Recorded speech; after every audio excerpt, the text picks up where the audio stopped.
Sir recording start कर दिया, पर आप लोग मुझे कंफर्म कीजिएगा, मतलब आप लोगों के पास मैसेज गया या नहीं। यस, मिला होगा। यस सर, रिकॉर्डिंग स्टार्ट है यस ना? सर। ओके सर, स्टार्ट हो गया। ठीक है। चलो, तो कहाँ चले? चलो तुमको लेकर चले इनकम टैक्स पढ़ने। हाँ सर, एक गाना देना। चलो तुमको लेकर चले। सर गाना मत गाओ, टैक्स पढ़ो। तारों के शहर में। ठीक है, हम लोग इनकम टैक्स का घूमने के लिए निकलेंगे सर। तो इनकम टैक्स में क्या हो रहा था? Residential status. इससे पहले इनकम टैक्स में मैंने बेसिक कराया। बेसिक मतलब एकदम बेसिक, जहाँ पर इनकम टैक्स क्या है, मतलब इनकम टैक्स का डेफिनेशंस, इनकम टैक्स का कंपोनेंट्स, इनकम टैक्स में बेसिक कैलकुलेशंस, टैक्स रेट। हाँ सर, इंडिविजुअल्स का, इंडिविजुअल्स में भी तीन तरह का एज ग्रुप होते हैं, बिलो 60, अबव 60, 80 अबव। ठीक है। फिर मैंने आपको अलग अलग पर्सन्स बताया, ठीक है, जैसे कि individual, Hindu undivided family, H मतलब जिसको HUF बोलते हैं सर, कोई कोई हाफ हाफ करके भी चिल्लाते हैं। हाफ मतलब ऐसे बोलेगा, सुनेंगे जब भी आप किसी को भी सुनेंगे, कोई बोलेगा हाफ, हम एक्चुअली शॉर्ट में बोलते हैं HUF, मतलब हिंदू अनडिवाइडेड फैमिली। डिटेल्स में बोला हुआ है सर, ठीक है। एक बार जरूर बैकअप देखिएगा, रिवाइज कीजिएगा या फ्रेश नहीं कीजिएगा। आज आप लोग मुझे थोड़ा सा लिखिएगा, मैं कल तक प्लेलिस्ट बेसिक का रेडी कर देता हूँ, ठीक है। फिर आप लोग को शेयर करता हूँ। उसमें फिर उसके बाद कंपनी क्या है, मतलब कंपनी इनकम टैक्स में जो ऐसे मतलब पर्सन्स होते हैं, पार्टनरशिप फार्म, AOP, BOI, ठीक है, artificial juridical person, local authority, अलग अलग पर्सन होते हैं, उनका टैक्स रेट का बारे में, ठीक है, उनका एक्स्ट्रा टैक्स मतलब सरचार्ज के बारे में। ऐसे बहुत सारे पॉइंट्स हैं जो बेसिक्स में हुआ है डिस्कशंस, बेसिक कैलकुलेशंस। फिर आपका ज़्यादा टैक्स दे देने से मार्जिनल रिलीफ भी मिलता है, ठीक है, जरूरत से ज़्यादा टैक्स हो जाने से मार्जिनल रिलीफ देते हैं इनकम टैक्स डिपार्टमेंट।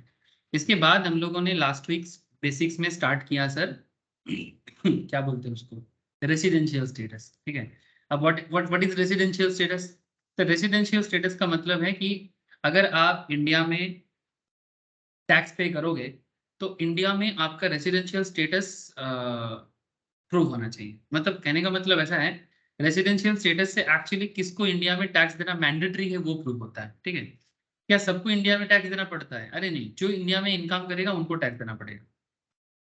जो इंडिया से इनकम करेगा, जो इंडिया से इनकम करेगा उसे इंडिया को टैक्स देना पड़ेगा, इनकम टैक्स। अब सवाल उठता है, सर इंडिया में इनकम करे तो टैक्स देना पड़ेगा? Yes sir. क्या एक दिन कोई आया इंडिया घूमने के लिए, कुछ इनकम करके चला गया तो टैक्स देना पड़ेगा? नहीं सर, और नॉट ऑलवेज, ठीक है। TDS वगैरह का अलग कॉन्सेप्ट है, बट इनकम टैक्स पे करने का जो कॉन्सेप्ट है उसमें रेसिडेंशियल स्टेटस, कितना दिन आप इंडिया में रहते हो, इंडिया छोड़ कब आए थे, इंडिया छोड़ के कब गए, ठीक है।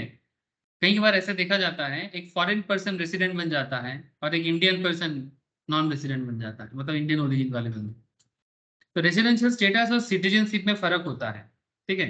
रेसिडेंशियल स्टेटस और सिटीजनशिप में फर्क होता है। मैं आपको लास्ट दिन बताया था, अक्षय कुमार इंडिया का सिटीजन नहीं है, बट इंडिया के रेसिडेंशियल स्टेटस में ऑब्वियसली है। इंडिया से बहुत इनकम करते हैं और इंडियन गवर्नमेंट को सबसे ज्यादा इंडिविजुअल टैक्स पे भी किया है लगातार 2 साल। अक्षय कुमार जो बॉलीवुड एक्टर है, ठीक है, उनका मैं जितना सुना हूँ उनका सिटीजनशिप स्टेटस है कनाडा का, लेकिन हाँ कहाँ का है? कनाडा का। कनाडा का है, ठीक है। तो लेकिन वो इंडिया में बहुत अच्छा कमाते हैं और इंडियन गवर्नमेंट को बहुत अच्छा इनकम टैक्स पे करता है, इवन सबसे ज्यादा इंडिविजुअल पेमेंट में, मतलब कंपनी वाइज नहीं जा रहा है, इंडिविजुअल वाइज। सो कहना क्या चाहते हैं सर? कहना और कुछ नहीं चाहते, रेसिडेंशियल स्टेटस आपको इसी तरह से फॉरेनर को भी रेसिडेंट बना दे और इंडियन को नॉन रेसिडेंट बना दे, ऐसा भी हो सकता है, ठीक है। तो इंडिया में जो टैक्स पेमेंट कॉन्सेप्ट है ये रेसिडेंशियल स्टेटस के अंदर पूरा का पूरा बोला हुआ है। चलो मैं आपको लास्ट दिन का थोड़ा बहुत रिपीट करवा देता हूँ ताकि हम लोग क्वेश्चंस कर पाए, ठीक है। आज क्वेश्चंस पे डील करेंगे सर।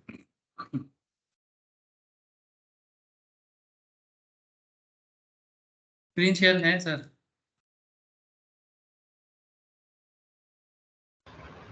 Yes sir.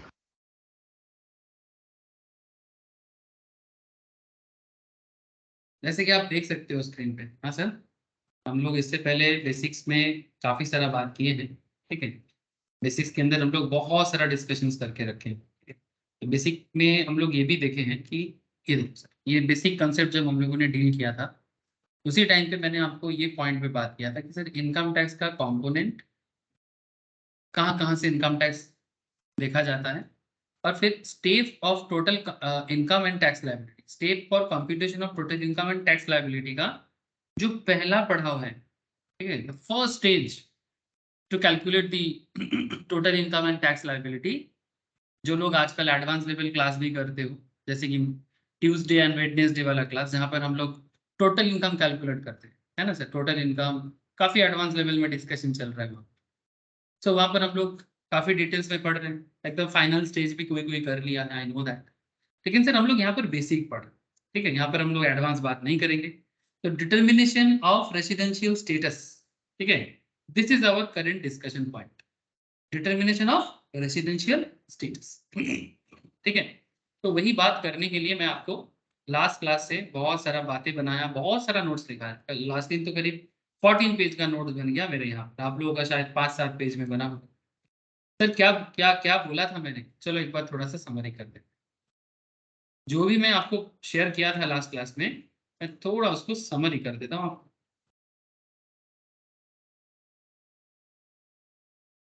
और जिन लोगों का लास्ट क्लास मिस था, उन्हें भी पता लग जाएगा कि आखिर रेजिडेंशियल स्टेटस क्या है। और फिर जैसे हम लोग कैलकुलेशंस करना स्टार्ट करेंगे क्वेश्चन आंसर, तो अच्छा लगेगा, आप लोग भी पार्टिसिपेट कर पाओगे। तो अगला 10 मिनट थोड़ा सा रिविजन, ठीक है, उसके बाद क्वेश्चंस, ठीक है। तो जैसे कि मैं आपको थोड़ा सा रिपीट कर रहा हूँ, रेसिडेंशियल स्टेटस इनकम टैक्स का एक बहुत वाइटल पार्ट है। किसी भी इंडिविजुअल पर्सन का टैक्स अगर पे करना है तो उनका रेसिडेंशियल स्टेटस चेक किया जाता है। तो इंडिविजुअल बंदा रेसिडेंट है या नॉन रेसिडेंट है कैसे पता लगेगा, हाउ टू नो कि समवन इज रेसिडेंट और नॉन रेसिडेंट, इसको पता लगाने का एक बड़ा सिंपल सा तरीका, सिंपल तरीका ऐसा है कि there is a section, section का नाम है section 6 subsection 1, so very important section in income tax. As per section 6 subsection 1, उसमें दो कंडीशंस आता है, मैं याद दिला रहा हूं आपको। सेक्शन 6 सबसेक्शन 1 में there is a two conditions, एक बेसिक कंडीशन, मतलब बेसिक कंडीशंस, मतलब एक पहला कंडीशन, मतलब ये सेक्शन 6 सबसेक्शन 1 को ही ना बेसिक कंडीशन कहा जाता है, ठीक है, इसी को बेसिक कंडीशन कहा जाता है। यहाँ पर दो कंडीशन है, एक कंडीशन कहता है कि अगर आपको इंडिया में रेसिडेंट होना है तो 182 डेज इंडिया में रहना पड़ेगा, या फिर उसके साथ एक और दिया है, उसके साथ एक और देता है, सब लिखा हुआ है नोट्स में, सब लिखा हुआ है, सब पेज बाय पेज एक एक करके सारा बात मैंने लिखा के रखा है। ये देखो बेसिक कंडीशन क्या बता रहा है कि he must be present in India in for 182 days और more during the previous year. जैसे हमारा करंट प्रीवियस ईयर 22-23 चल रहा है, मतलब जब आप लोग जून या दिसंबर या नवंबर दिसंबर में एग्जाम में जाओगे तो उस टाइम पे आपका 22-23 ही चलेगा, इसीलिए मैंने 22-23 लिया। ऐसे 23 खत्म हो जाएगा, ये मार्च महीना चल रहा है सर, 31 मार्च आएगा ना, 31 मार्च आएगा ना, खत्म हो जाएगा सर, बिल्कुल खत्म हो जाएगा। तो कहना क्या चाहते हैं सर, सर सिंपल बात है कि अगर कोई बंदा इंडिया का रेसिडेंट बनना चाहता है तो उसको भारत में प्रीवियस ईयर में 182 दिन रहना पड़ेगा।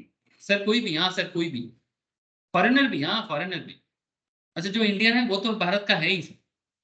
तो रेसिडेंशियल स्टेटस कहता है कि इंडिया में अगर कोई 182 डेज रह जाता है तो वो रेसिडेंट है। इसके साथ दूसरा और एक कंडीशन है सर, ये कंडीशन क्या है, और है, और ये जो सेकंड कंडीशन है ना, अच्छा मैंने यहाँ पर और नहीं लिखा है, आप लिख दो, ठीक है, ये और है, मतलब कोई भी एक कंडीशन फुलफिल होने से ही रेसिडेंट हो जाओगे। यस सर, कोई भी एक, basic condition 1 and basic condition 2, if any one of the conditions fulfil हो जाए आप रेसिडेंट हो जाओ। सेकंड कंडीशन क्या कहता है, he must be present in India for a period of 60 days or more in the previous year, मतलब आप अगर आप 22-23, मतलब से फॉर एग्जांपल हम लोग 22-23 प्रीवियस ईयर में, अच्छा एक बात आपको बता दूं, अच्छा ये प्रीवियस ईयर कैलकुलेट करने का जो महायज्ञ किया जाता है, क्यों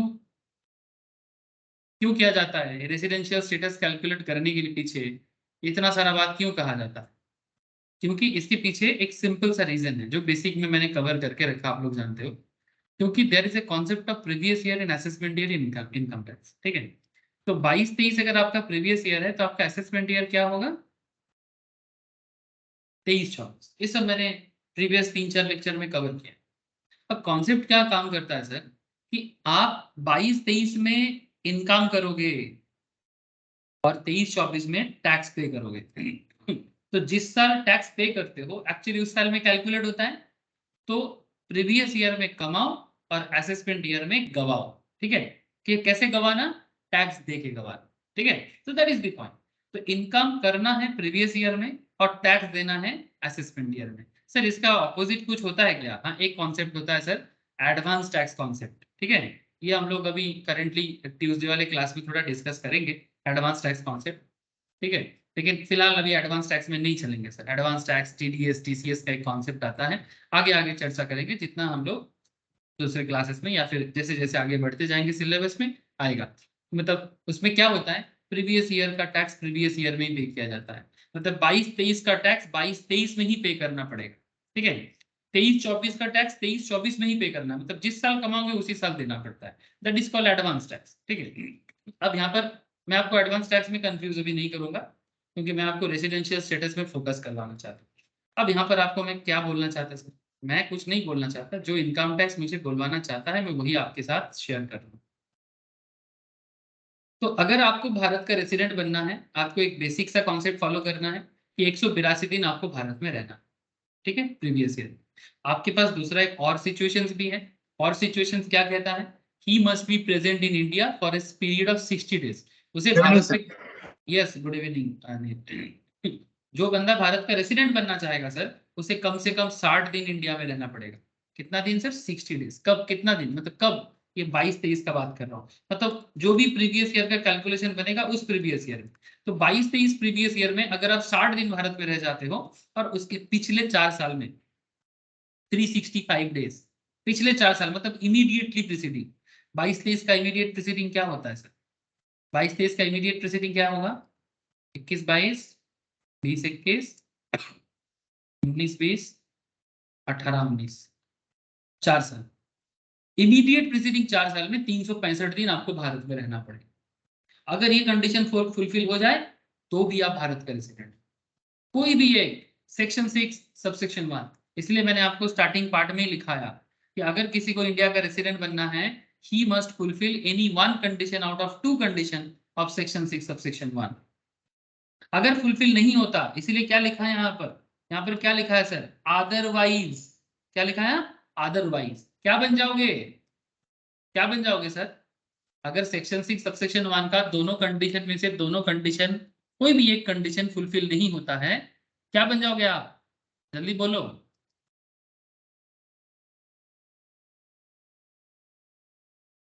अरे क्या बनोगे?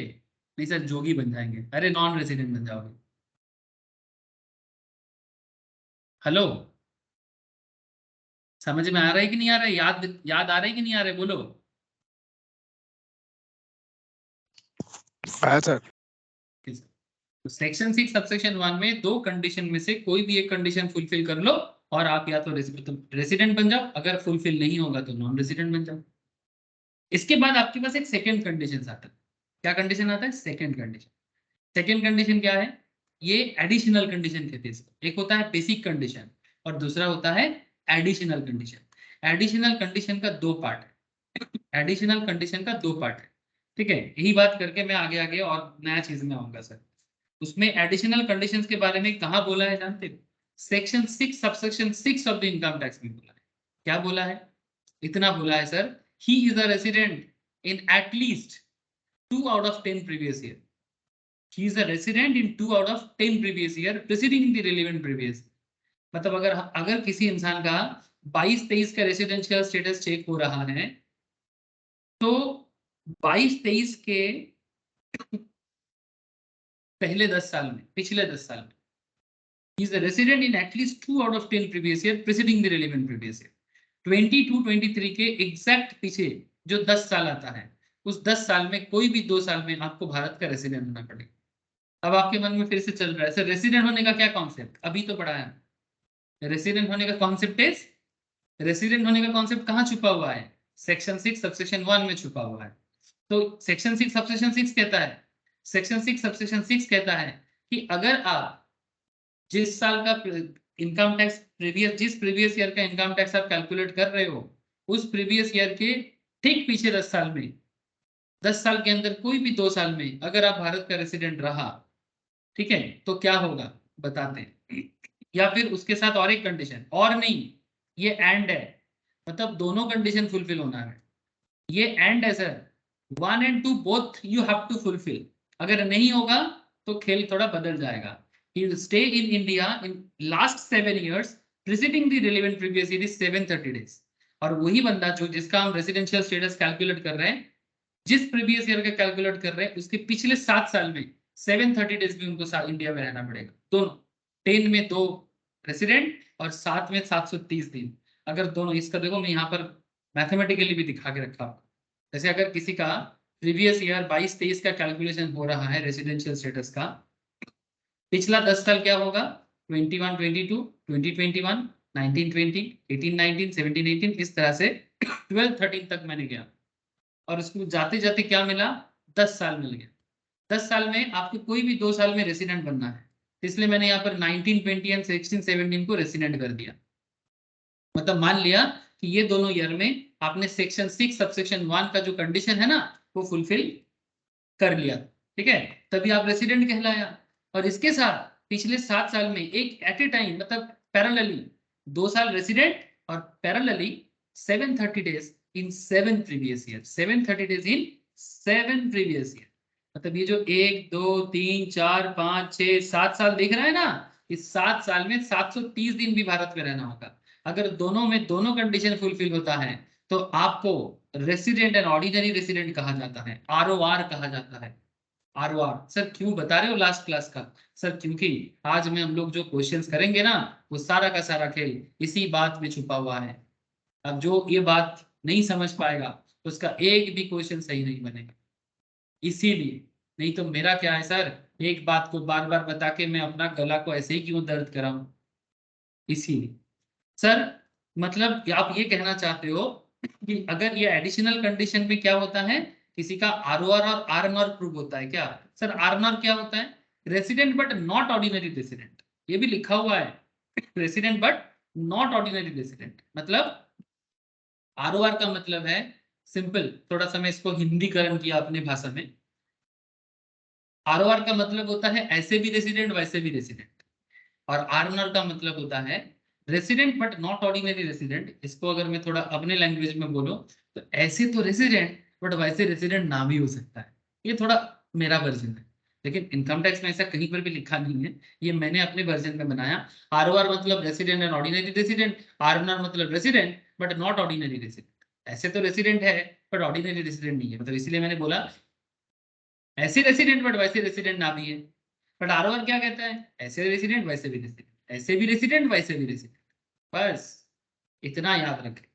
अगर section 6 subsection 1 and section 6 subsection 6 ये दोनों चीज आप समझ गए ना, तो रेसिडेंशियल स्टेटस का क्वेश्चन सॉल्व करने में आपको बहुत आसानी होगी।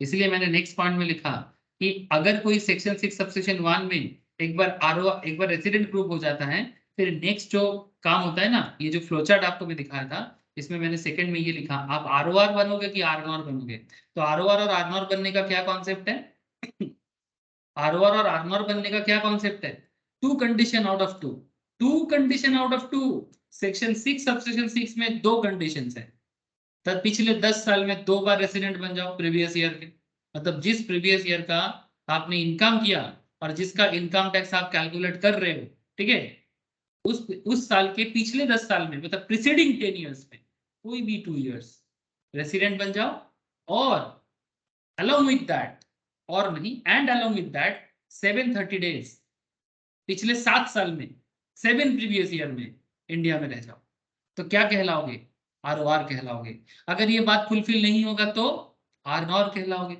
बस इतनी सी बात है। थोड़ा सा ट्रिकी है बट इतना भी ट्रिकी नहीं है ना सर। अब इसके साथ साथ मैंने आपको और भी पॉइंट लिखा के रखा, आप ये क्लास एक बार जरूर देख लो और साथ में नोट डाउन भी करके रखना सर। सर तो फिर अभी क्या करना है? अच्छा, ये भी मुझे एक लिखाना बाकी है, फार्म एओपी बीवाई के बारे में थोड़ा लिखाना बाकी है, लिखा दूंगा सर, लेकिन कुछ इंडिविजुअल लेवल में जो बहुत पॉपुलर है एग्जाम के लिए भी, वो थोड़ा सा सॉल्व करवाना है, ठीक है। अच्छा, एक नोट थोड़ा सा लिख लो तो, उसके बाद क्वेश्चन में जाता हूँ मैं।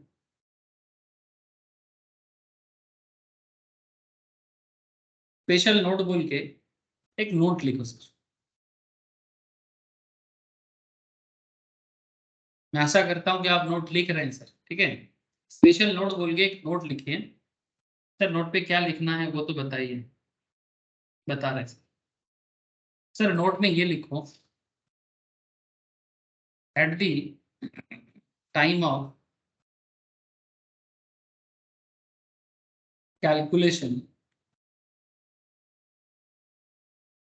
of number of days, at the time of calculation of number of days, okay, at the time of calculation of number of days, day of arrival, day of arrival and day of departure, day of arrival and day of departure, मतलब हम जिसका residential status calculate करेंगे वो भारत में, अगर specially ये उसके लिए लागू होता है जो इंडिया में आना जाना करता रहता है, मतलब चाहे वो इंडिया का बंदा हो या फिर कोई फॉरेनर, लेकिन आना जाना लगा रहता है, आना जाना लगा रहता है, आते हैं जाते हैं, आते हैं जाते हैं। तो ये थोड़ा गवर्नमेंट कंफ्यूज हो जाते हैं कितना दिन भारत में रह रहा है, इसीलिए गवर्नमेंट कहता है इनकम टैक्स डिपार्टमेंट के थ्रू से, at the time of calculation of number of days, day of arrival and day of departure, क्या होगा? Treated as, treated as 2 days, ठीक है। मतलब जिस दिन आएगा वो भी रेसिडेंशियल कैलकुलेशन में, मतलब 182 दिन या 60 दिन, ये सब कैलकुलेशंस में इंक्लूड करना। Day of arrival and day of departure, जिस दिन भारत छोड़ के जाएगा और जिस दिन भारत में लैंड करेगा, दोनों दिन को काउंट करके 2 दिन काउंट कर लेना। बात समझे सर? चाहे जहाज से जाओ या हवाई जहाज से, चाहे पानी वाला जहाज से जाओ, ठीक है, या हवाई जहाज से, ठीक है, मतलब एरोप्लेन से जाओ या शिप से, ठीक है, डजेंट मैटर, आपका मर्जी। से फॉर एग्जाम्पल, अच्छा सर, फॉरेन मतलब क्या हवाई जहाज और एरोप्लेन ही होना चाहिए? हाँ, बांग्लादेशी लोगों को भारत में आने के लिए हाँ फ्लाइट कर सकते हैं, बट ज्यादातर बहुत सारे लोग तो बस वगैरह से ही आ जाता है ना, बस ट्रेन, हाँ। तो जो भी हो, नेपाल भूटान ये भी फॉरेनर है, तो कौन कितना दिन भारत में रह रहा है, या फिर अगर आप फ्लाइट करके यहाँ से इधर आ जाए, तो भारत में एंटर कब कर रहे हो और भारत छोड़ के जा कर रहे हो, ये दोनों दिन को काउंट करके 2 दिन काउंट किया जा रहा है। सर ये 2 दिन बहुत वाइटल है, 2 दिन में ना इनकम टैक्स में उथल पथल मच जाता है। क्या बोल रहे हो सर? 2 दिन में? अरे 2 दिन छोड़ो, एक दिन में उथल पथल मच जाएगा। किसका? जिसका टैक्स पेमेंट होगा, ठीक है सर। कैसे? वेट कर जाओ, सब समझ में आएगा कि एक दिन में क्या हो सकता है। आपको क्या मतलब लग रहा है सर, ये दिन का कैलकुलेशन इतना झमेला वाला, मतलब इतना झमेला कर रहा हूँ एक एक 2 दिन के लिए? हाँ सर, एक दिन के लिए क्यों झमेला, आपको आगे समझ में आ जाएगा। और एक चीज लिखो स्पेशल नोट पे, और एक बात आप थोड़ा सा लिखो, स्पेशल नोट 2 बोल के लिख लो।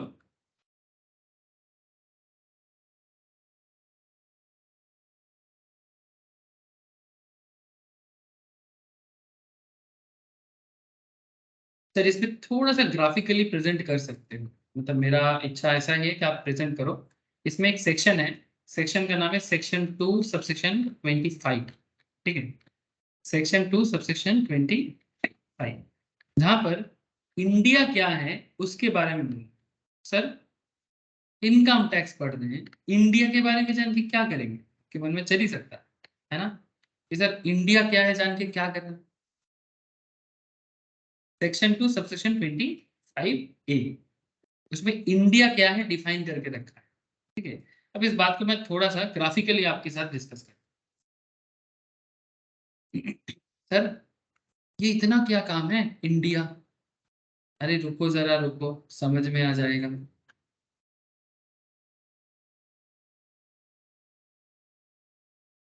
Section 2 subsection 25A। ऐसे भारत क्या है आप लोग जानते हो? What is India? सर एक आप ना समुंदर छोर बना, समुंदर का छोर देखे हो, मतलब समुंदर का जो किनारा होता है। एक ऐसे assumptions करो कि जैसे आप समुंदर किनारे खड़े हो, ठीक है। तो अगर आप समुंदर किनारे में जैसे इसको जैसे बीच लाइन होता है ना, मानो कि आप कोई भारत महासागर में, इंडियन ओशियंस में कहीं पर आप बीच लाइन में खड़े हो, बीच बीच मतलब सी बीच, ठीक है।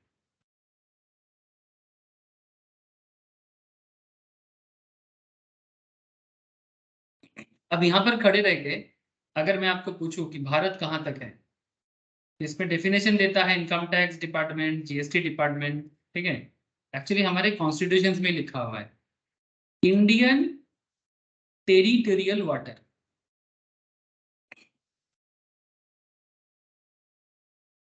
भारत का टेरिटरी, जैसे नॉर्मली बोलते हैं ना, कुत्ते का इलाका होता है ना, हाँ, जो देखना, एक इलाका का कुत्ता दूसरा इलाका के कुत्ता में आ जाए तो दूसरा कुत्ता भौंकना चालू कर देता है, ऐसा होता है ना। तो उनका अपना टेरिटरी होता है, ये सर नो, ठीक है। अच्छा कुत्ता ही क्यों, इंसान भी करते हैं।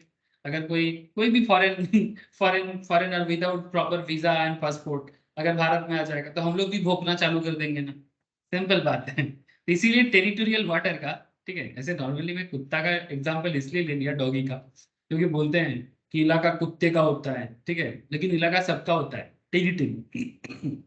इंडियन टेरिटोरियल वाटर कितना तक है? 12 नॉटिकल माइल। अगर कोई फर्स्ट टाइम नॉटिकल माइल का सुन रहे हो तो उनके लिए इतना बता दूंगा मैं कि नॉटिकल माइल का कैलकुलेशन क्या है, आप गूगल करके भी चेक कर सकते हो।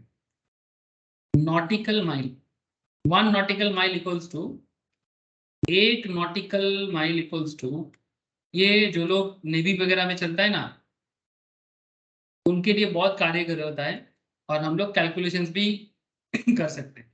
तो 1 nautical miles equals to 1.853 kilometre, ठीक है।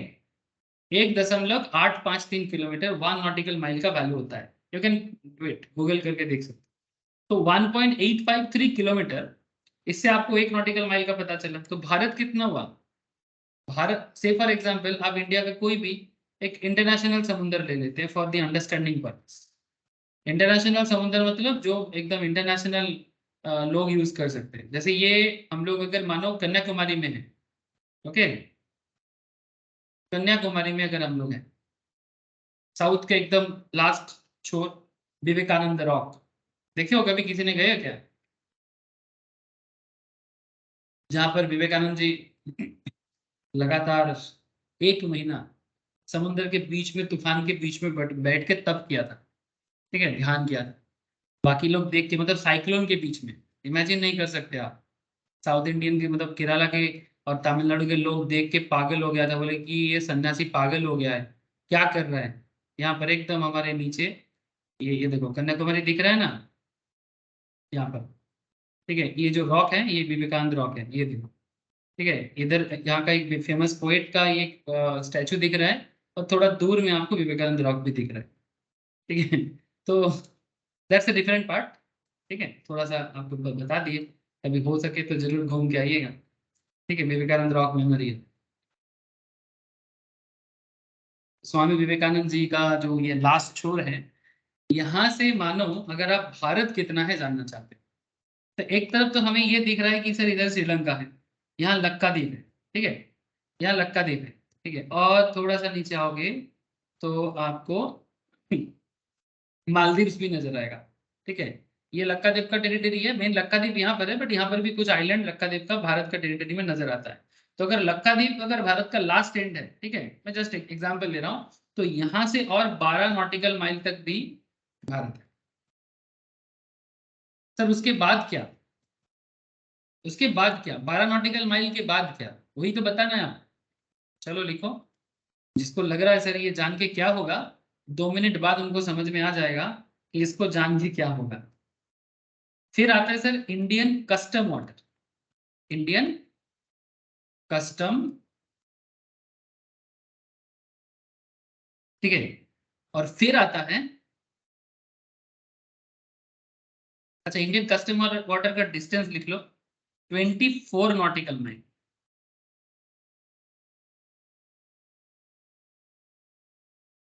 और फिर आता है एक्सक्लूसिव इकोनॉमिक जोन,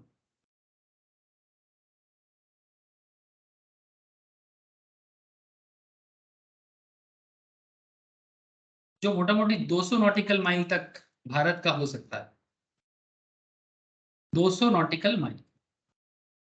सर इसके बाद, सर इसके बाद है हाई सी। हाई सी समझते हैं ना, हाई सी पूरा ही समुद्र था, बट यहाँ पर आपको मैं हाई सी बताना चाह रहा। अब क्या होता है, जब भी कोई फॉरेन बोट, जब भी कोई फॉरेन बोट या जहाज, जो भी बोलो आप, ठीक है, जब भी कोई फॉरेन बोट या जहाज सामान लेके इंडिया के तरफ आता है, अगर वो हाई सी में है, no issue with that. High sea में है तो कोई इशू नहीं है, क्योंकि वो इंटरनेशनल है। यहाँ पर जो पुलिस होते हैं वो इंटरनेशनल पुलिस होते हैं, इंटरपोल बोलते हैं हम लोग उनको। बट अगर कोई जहाज एक्सक्लूसिव इकोनॉमिक जोन में घुस जाए तो भी दिक्कत नहीं। बट यहाँ पर एक इंटरेस्टिंग फैक्ट है कि अगर यहाँ पर कोई इकोनॉमिक वैल्यूएबल, कोई भी economic valuable exclusive economic zone में से फॉर एग्जांपल कोई ऑयल माइंस मिला, ठीक है, भारत के समुद्र छोर से 200 नॉटिकल माइल के बीच में अगर आपको कोई ऑयल माइंस मिला है, तो वो उसमें भारत का अधिकार होता है, ठीक है, 200 नॉटिकल माइल तक। ज्यादातर केस में अगर इंटरनेशनल ट्रीटी के तहत एक सिंपल कॉन्सेप्ट है कि 200 नॉटिकल माइल तक भारत कोई भी चीज अगर मिल जाए, तो जिसका इकोनॉमिक वैल्यू हो, लाइक यानी माइंस या समथिंग लाइक दैट, वो भारत का हो। इसी सब लेके तो मारामारी चलता है इंटरनेशनल में। लेकिन इनकम टैक्स में जो फैक्ट जरूरी है वो है कस्टम वाटर।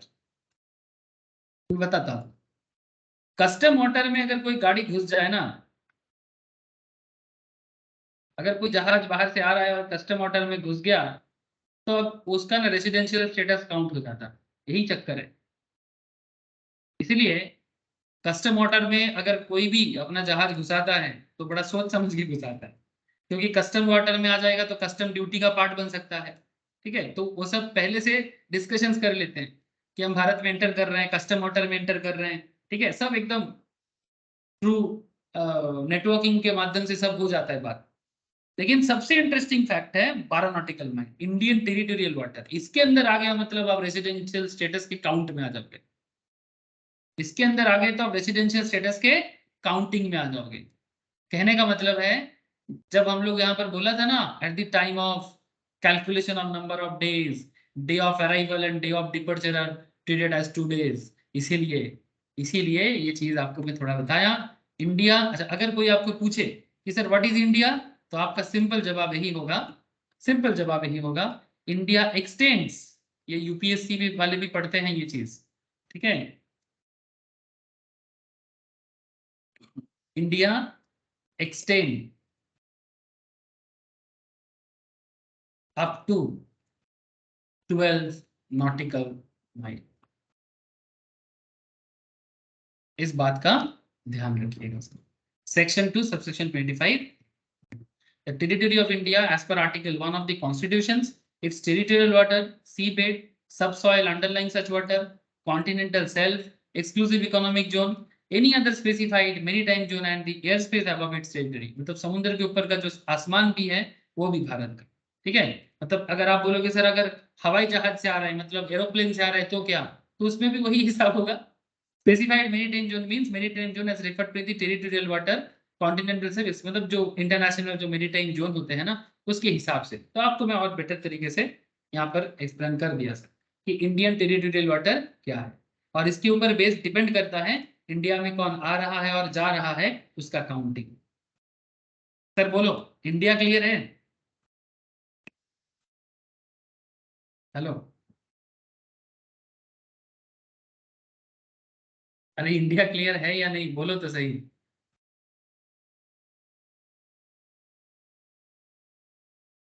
ना, इतना चुप क्यों सर? क्या सबको मेरा आवाज आ रहा है कि नहीं आ रहा है? अच्छा चलो एक क्वेश्चन लिखो सर, आवाज आ रहा है सर एकदम कैलकुलेशंस में।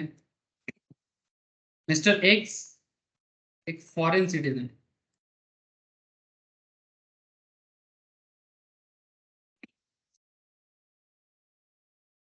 कम to India for the first time, पहली पहली बार भारत आ रहा है। तो वो गाना गा सकता है, पहली पहली बार मैं भारत आया हूँ। तो mister x a foreign citizen come to India for the first time as on 22 January 2022, ठीक है, और 200 days, ठीक है, और 200 कैलकुलेट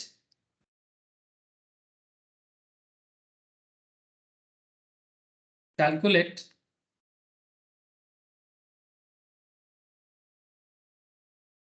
रेसिडेंशियल स्टेटस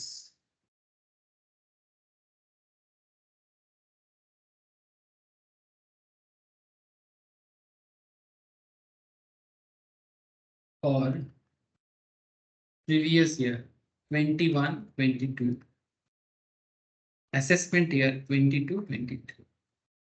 बोलो सर।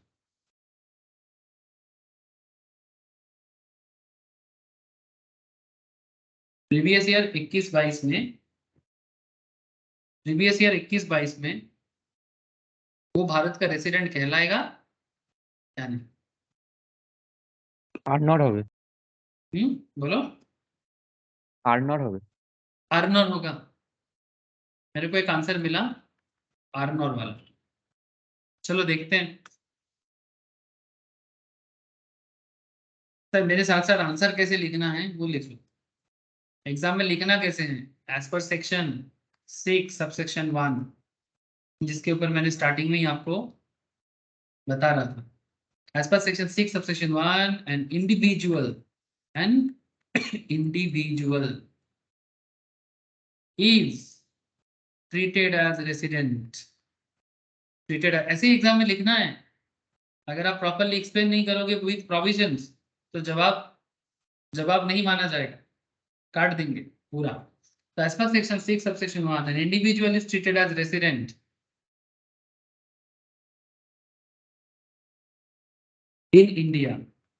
हर एक लैंग्वेज इंपॉर्टेंट है, मतलब ट्रीटेड एज रेसिडेंट, अरे कहाँ का रेसिडेंट, इंडिया का रेसिडेंट। हाँ, इफ ही और she satisfies any one condition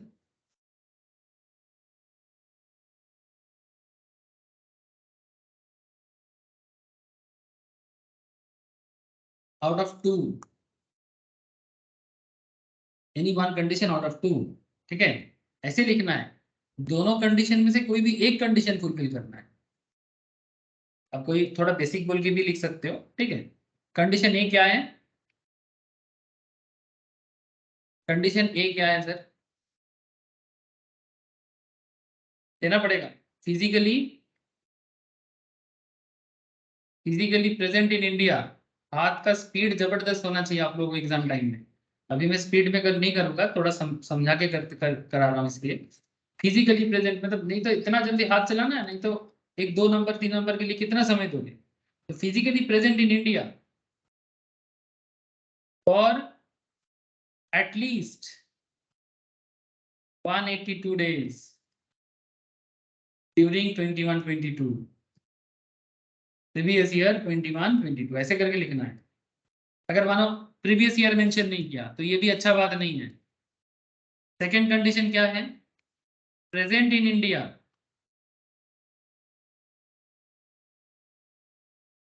for 60 days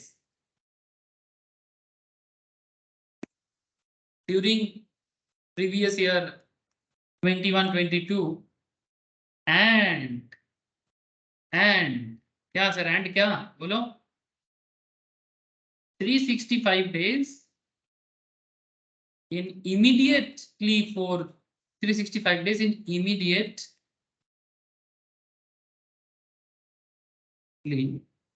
preceding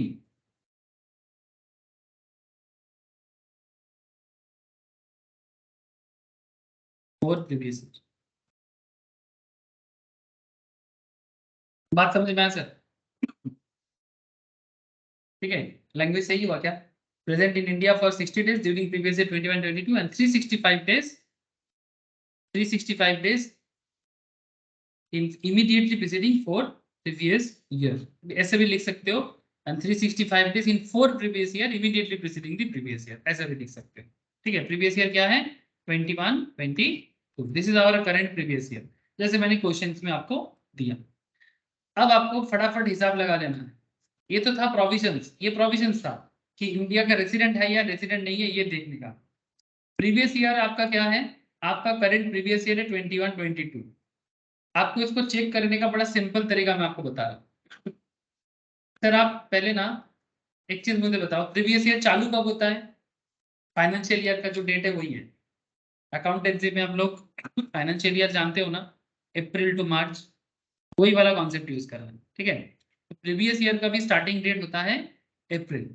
अगर कोई न्यू बिजनेस कर रहा है, अगर किसी का नया बिजनेस होता है और अगर बिजनेस जनवरी से स्टार्ट हुआ है, मानो 2022-23 में किसी ने जनवरी में बिजनेस स्टार्ट किया, तो इन दैट केस उनका स्टार्टिंग ईयर का जो मंथ होगा वो जनवरी से काउंट। बट अगर वो कंटिन्यूएशन में आ जाते हैं एक बार, तो अप्रैल ही फ्रेश डेट माना जाएगा। तो यहाँ पर ये बंदा तो फर्स्ट टाइम इंडिया में आ रहा है, बिजनेस रिलेटेड मैटर नहीं है, इंडिविजुअल का बात है। तो मैं यहाँ पर सिंपल कैलकुलेट करूंगा, अप्रैल, मई, जून, जुलाई, अगस्त, सितंबर। देखो सर, आंसर ना 2 मिनट में आप लोग कैलकुलेट कर लिए होंगे शायद, लेकिन मैं आपको प्रेजेंटेशन भी बताना मुझे पड़ता है कि एग्जाम में कैसे लिखने से नंबर आता है। आंसर सही है कि गलत, उससे भी बड़ा इंपॉर्टेंट है आप कैसे प्रेजेंट कर रहे हो आंसर को एग्जामिनेशन में, क्योंकि आपके प्रेजेंटेशन के ऊपर ही एग्जामिनर मार्क्स देगा। सिर्फ ये नहीं देखेगा कि आपने आंसर सही किया गलत किया, अगर हैंडराइटिंग सही नहीं है, प्रेजेंटेशन सही नहीं है, ठीक है, तो मार्क्स में मैटर करता है सर। सो अप्रैल, मई, जून, जुलाई, अगस्त, सितंबर। नाउ प्लीज टेल मी, अच्छा अभी भी खत्म नहीं हुआ, अक्टूबर, नवंबर, दिसंबर, जनवरी, फरवरी, मार्च, सर खत्म हो गया। अच्छा मुझे बताओ, वो फर्स्ट टाइम इंडिया आ रहा है, कब आया? प्लीज इतना तो मुझे हेल्प करो सर, वो फर्स्ट टाइम इंडिया कब आया? करो सर हेल्प करो, 22 जनवरी को आया, 22 जनवरी को। तो प्लीज टेल मी, अगर 22 जनवरी को इंडिया में आया तो डेट का काउंटिंग क्या होगा? मतलब जनवरी में, जनवरी मंथ का जो डेट है, यहाँ पर मेरा जगह नहीं है, आप लोग जनवरी के नीचे प्लीज लिखिएगा, जनवरी में वो कितना दिन भारत में है? हेलो, जनवरी में कितना दिन भारत में है? अगर 22 तारीख को इंडिया में आया तो जनवरी में कितना दिन इंडिया में होगा उसका काउंटिंग?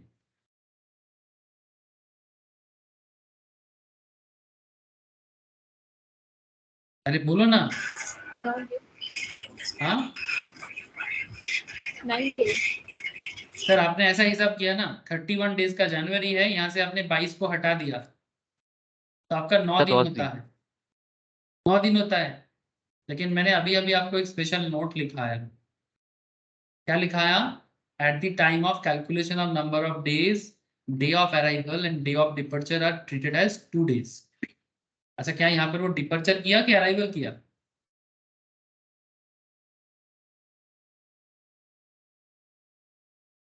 अराइवल किया, तो जिस दिन आया वो वाला दिन भी काउंट होगा। That's why 9 + 1 is 10।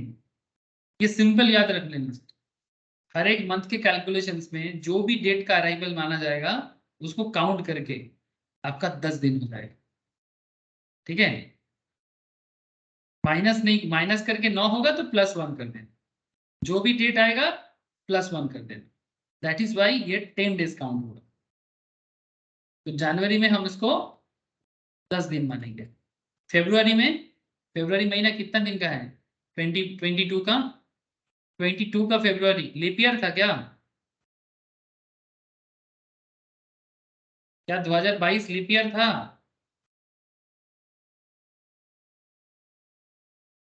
No sir. No sir, 4 से डिवाइड होगा नहीं ना, नहीं होगा। तो लीप ईयर नहीं होने से 28 डेज। पर ध्यान रखना सर, अगर लीप ईयर होता है तो 29 होता है।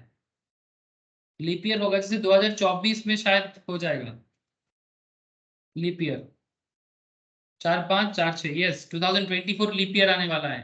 ठीक है, जब 24 का हिसाब करेंगे हम लोग, तब लीप ईयर के हिसाब से फेब्रुआरी में 29 डेज करते हैं। ये सब बात का ध्यान रखना पड़ता है। मार्च में कितना दिन? 31 डेज रहा है। एक्चुअली मैं यहाँ पर क्यों 31 कर दिया, देखो वो इंडिया में आ तो गया, बट अभी 200 दिन रहेगा। हम हिसाब कर रहे हैं 21-22 का, हम हिसाब कर रहे हैं currently we are calculating 21-22 previous year. मैं आपको बार बार बोल रहा हूँ कि 21-22 का इनकम के ऊपर टैक्स पे होता है असेसमेंट ईयर पे। तो our current previous year is 21-22, तो we just need to calculate 21-22 का residential status and nothing more than that. So हो सकता है उनका आगे का स्टे इंडिया में है, वो जब प्रीवियस ईयर 22-23 का कैलकुलेशन होगा तब देखा जाएगा। जब 22-23 का कैलकुलेशन होगा तब देखा जाएगा। सेम क्वेश्चंस पे 22-23 भी कैलकुलेट कर सकते हैं हम लोग, तब हिसाब बदल जाएगा सर, तब हिसाब बदल जाएगा। I hope you understand. लेकिन फिलहाल मैं जो डेट दिया मैं उसी डेट के हिसाब से करता हूँ आपके साथ।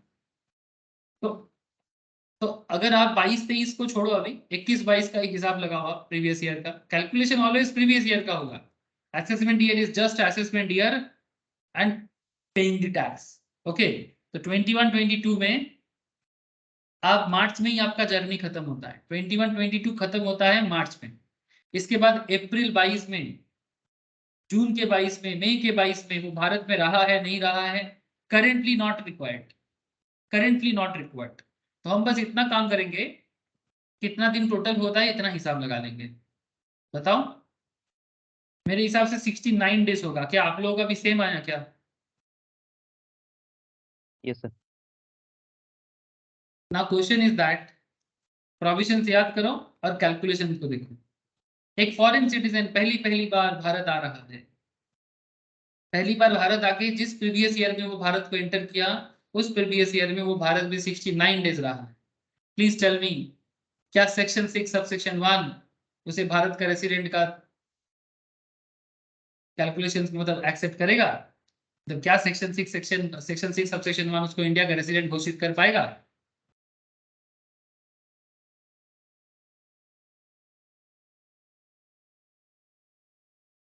इतना क्यों सोच रहे हो आप बोलो, बोलो सर इतना क्या सोचने वाला है? कंडीशन ए 182 डेज का है, ये तो फुलफिल नहीं हुआ। कंडीशन बी जो है, मतलब ये और था, 60 डेज का है।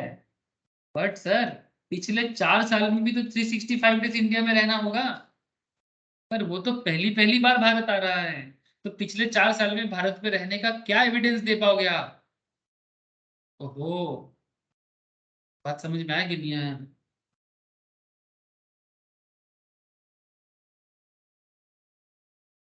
Yes sir. Yes. इसीलिए चिल्ला चिल्ला के प्रोविजंस बता रहा था लास्ट दिन, जो मैंने लिखाया और लास्ट दिन भी समझाया, आज फिर से बोला। क्यों?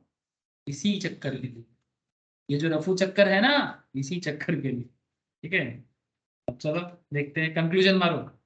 इन द गिवन प्रॉब्लम या इन द गिवन केस, जो भी लिखना चाहते हैं, इन द गिवन सिचुएशन। ठीक है, mister x fails to satisfy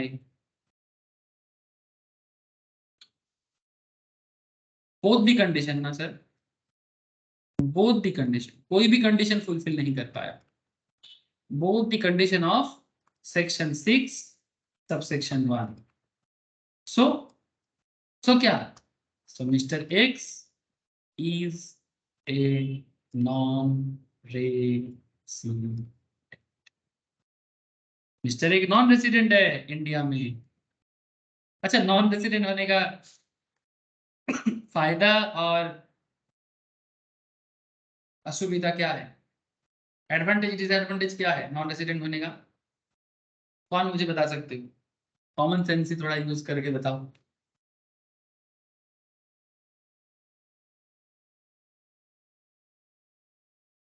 अगर कोई इंडिया में नॉन रेसिडेंट है तो उसका फायदा क्या है और तब एडवांटेज और डिसएडवांटेज क्या है?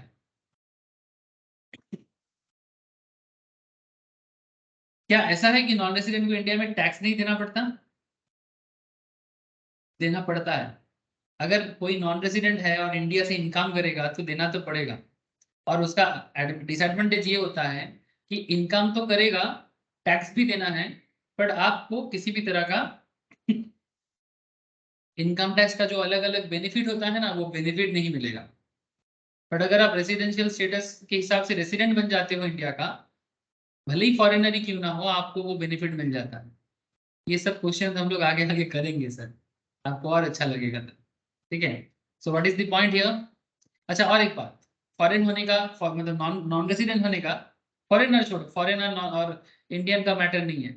मैटर है कि अगर आप इंडिया में नॉन रेसिडेंट हो तो एक इंटरेस्टिंग बात है कि अगर आपका इंडिया में कोई इनकम नहीं है, ठीक है, तो आपको इंडिया में कोई टैक्स नहीं देना है. भले ही आप इंडिया में आए हो, इंडिया में आए हो तो भारत को देख लो, लेकिन इंडिया में इनकम नहीं है, नॉन रेसिडेंट हो, तो टैक्स देने का कोई बात ही नहीं है. लेकिन किंतु परंतु अगर आप रेसिडेंट होते हो, ठीक है, रेसिडेंट होने का एक चक्कर है, दुनिया में कहीं से भी कमाओ, स्पेशली अगर आप आर हो, आपको भारत में टैक्स देना होगा. दुनिया में कहीं से भी कमाओ, अमेरिका से कमाओ तो भी भारत में टैक्स दो, इंग्लैंड से कमाओ, बांग्लादेश से कमाओ, इंडिया से कमाओ, जहां से इनकम करो, आर हो तो आर के लिए ऐसा नहीं कि दुनिया में कहीं भी कमाओ भारत में टैक्स देना पड़ता है. मतलब लाइक आर ग्लोबल इनकम पे टैक्स देता है. आगे ये चर्चा करेंगे सर, बहुत वाइटल बात है. रेसिडेंट में जो आर होते हैं वो ग्लोबल इनकम पे टैक्स देता है. जो आर होते हैं उसका देखना पड़ता है इंडिया में इनकम ड्यू हो रहा है कि नहीं, इंडिया में इनकम एक्रो हो रहा है कि नहीं, इंडिया में इनकम अराइज हो रहा है कि नहीं, इंडिया में इनकम रिसीव हो रहा है कि नहीं. इस तरह का मैटर. अगर ये सब मैटर फुलफिल करे तो भारत में टैक्स देना है, अगर नहीं है तो नहीं देगा. तो देखना है आगे आगे ये सब आएगा सर, ये सभी बातें मैं आगे आगे करूँगा. तो यहाँ पर तो नॉन रेसिडेंट हो गया, तो बस काम खत्म. अच्छा, अगर कोई नॉन रेसिडेंट हो जाता है तो क्या सेक्शन 6 सबसेक्शन 6 के पीछे पड़ना है क्या? मतलब नॉन रेसिडेंट का आर नॉर होता है क्या?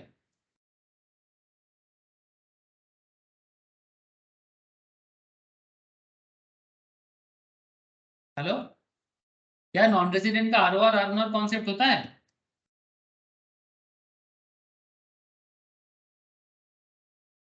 Don't be confuse sir, R NOR सिर्फ रेसिडेंट का होता है. अगर आप रेसिडेंट हो तभी आप आर नॉर के पीछे पड़ो. मतलब जब एक चीज प्रूव हो जाए कि कोई बंदा रेसिडेंट है, फिर आप फर्दर प्रूव करो कि सेक्शन 6 सबसेक्शन 6 के तहत वो आर है कि आर नॉर है. बट नॉन रेसिडेंट का और कोई प्रूव करने का जरूरत नहीं है. नॉन रेसिडेंट हो गया मतलब बस खत्म. याद रखिएगा सर ये सब बात. ये बोझा जाच्छे, सबको समझ आ रहा है? थोड़ा जवाब देके मुझे भी थोड़ा सा उत्साहित कर दीजिएगा सर. बोलो. Yes sir. क्यों सर? और एक एग्जाम्पल लिखो.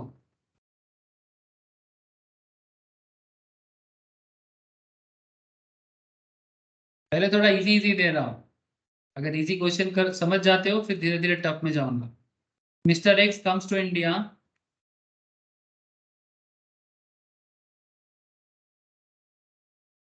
For the first time.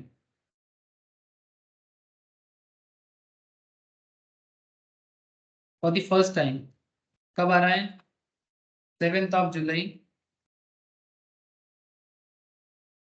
2018 को आ रहा है. ठीक है. 7th of July 2018 को आ रहा है and return back as on 4th January 2019 को रिटर्न कर रहा है। अगेन केम बैक, फिर आ रहा है।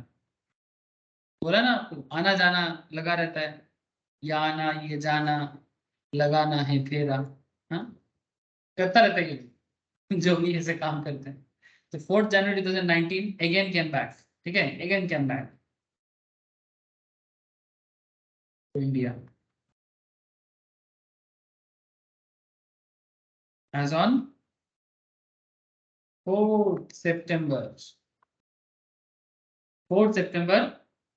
2020। लिख लिया है 4th September 2020, ठीक है। And stay here till 12th June 2021, 12 जून 2021 तक भारत में रह गया। अच्छा है। कैलकुलेट रेसिडेंशियल स्टेटस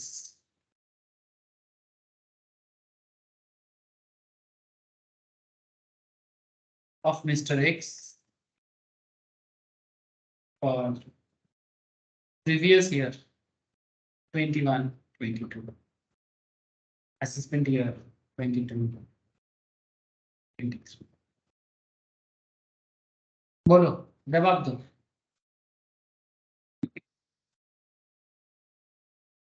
जवाब दो हमको, हम यहाँ हैं।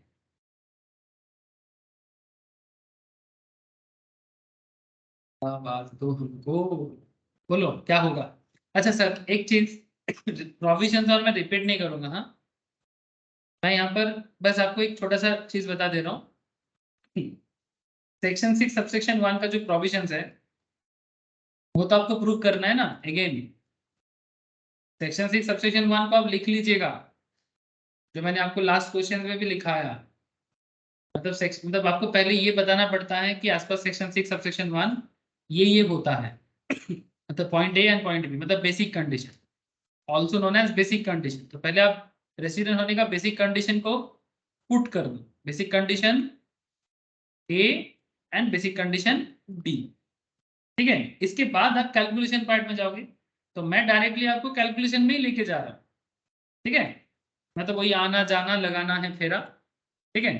तो आना जाना लगाना है फेरा, उस पार्ट का कैलकुलेशंस क्या होगा और कैसे कैलकुलेट करना है, ज्यादा गलती ना करके। देखो सर डेट का कैलकुलेशन नॉर्मल कैलकुलेशन से ज्यादा खतरनाक होते हैं। क्यों? क्योंकि आपको उस केस में हर मंथ का हिसाब पता होना चाहिए, ठीक है। तो डेट का कैलकुलेशंस बहुत सारे लोग मैंने देखा जो मैथ्स में भी बहुत अच्छे हैं उनको भी दिक्कत होता है, ठीक है। जिसका कैलकुलेशन टेक्निक बहुत बेहतर है उन्हें भी दिक्कत हो जाता है। तो अपने आप को ज्यादा स्मार्ट नहीं, जरूरत का स्मार्ट समझो, ओवर स्मार्ट होने का जरूरत नहीं है। जितना जरूरी है उतना स्मार्टनेस लगाओ। ओवर स्मार्ट ना हर इंसान को समस्या में डाल देता है सर। सर क्यों? मैं अगर ओवर स्मार्ट हूं तो आपको क्या? अरे मुझे कुछ नहीं है सर। आप मजा करो अपने स्मार्टनेस का। सर 7 जुलाई 2010 नहीं 2000 कब आया ने? अरे भारत कब आया?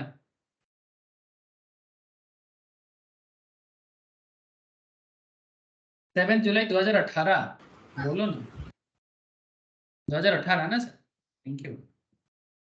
तो कैसे कैलकुलेट करेंगे, मैं थोड़ा ना पहले फ्रेमवर्क बना ले रहा हूँ, उसको बोलते हैं माइंड मैप्स, ठीक है।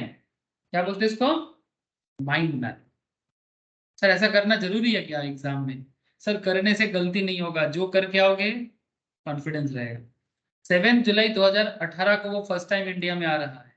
शुरू शुरू में आपको ऐसा लगता होगा कि सर टाइम लग रहा, बट बिलीव मी, एक बार प्रैक्टिस आ जाएगा ना, फिर आपका माइंड और ब्रेन एक साथ काम करेगा। बस ये प्रैक्टिस के साथ आता है, ठीक है। तो शुरू में आपको लगे सर इतना लंबा तरीका अच्छा नहीं लग रहा है, तो तरीका लंबा नहीं है, सही करने का तरीका है और कुछ नहीं। माइंड मैप 10/11 में वो आ रहा है, तो 10/11 में 7 जुलाई 2018 को एंटर कर रहे हैं इंडिया में। फिर आप, सॉरी 10/11 नहीं, मैं गलत बोल दिया, सॉरी सॉरी। अच्छा सर मुझे बताओ, आप लोग बताओ, 7 जुलाई 2018 को अगर कोई भारत में आ रहा है तो वो कौन से प्रीवियस ईयर में भारत में एंटर कर रहा है? चलो आपके मुंह से सुनना चाहता हूँ। मैं एक गलत डेटा पुट कर दिया था, बोलो सर। 7 जुलाई 2018 को अगर वो इंडिया में आ रहा है तो कौन से प्रीवियस ईयर में वो इंडिया में एंटर कर रहा है? प्रीवियस ईयर बताओ, बोलो सर, चुप ना रहो, कुछ तो बोलो।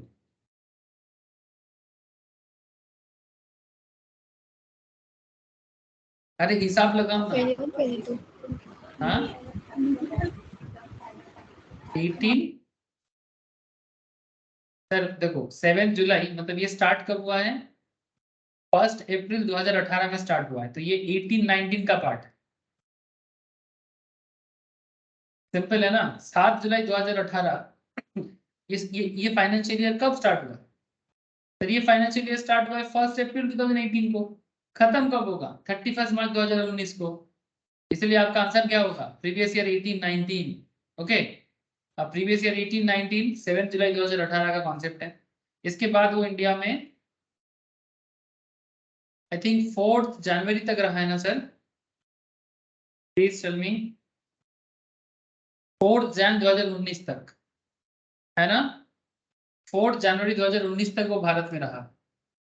4 जनवरी 2019 तक। 4 जनवरी 2019। सर ये कौन सा प्रीवियस ईयर का पार्ट है?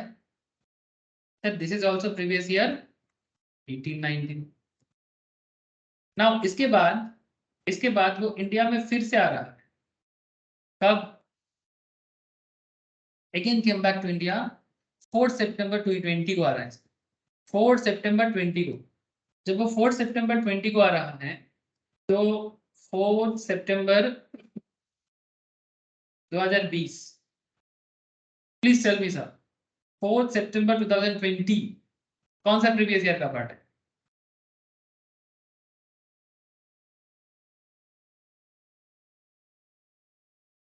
सर प्रीवियस ईयर 2021, क्योंकि ये स्टार्ट हुआ था। 2021। Thank you sir. 1 अप्रैल 2020 में स्टार्ट हुआ है और खत्म होगा 31 मार्च 2021 को। Thank you. अच्छा इसके बाद वो कब तक भारत में रहा है? कब तक इंडिया में रहा है? यहाँ पर जवाब होगा 12 जून 2021 तक। 12 जून 2021 तक, 2021 तक। वेरी गुड, रहने दो, मना कौन करता है? वैलिड वीजा है, पासपोर्ट है, रह जाओ। 12 जून 2020। सर ये कौन सा प्रीवियस ईयर का पार्ट है?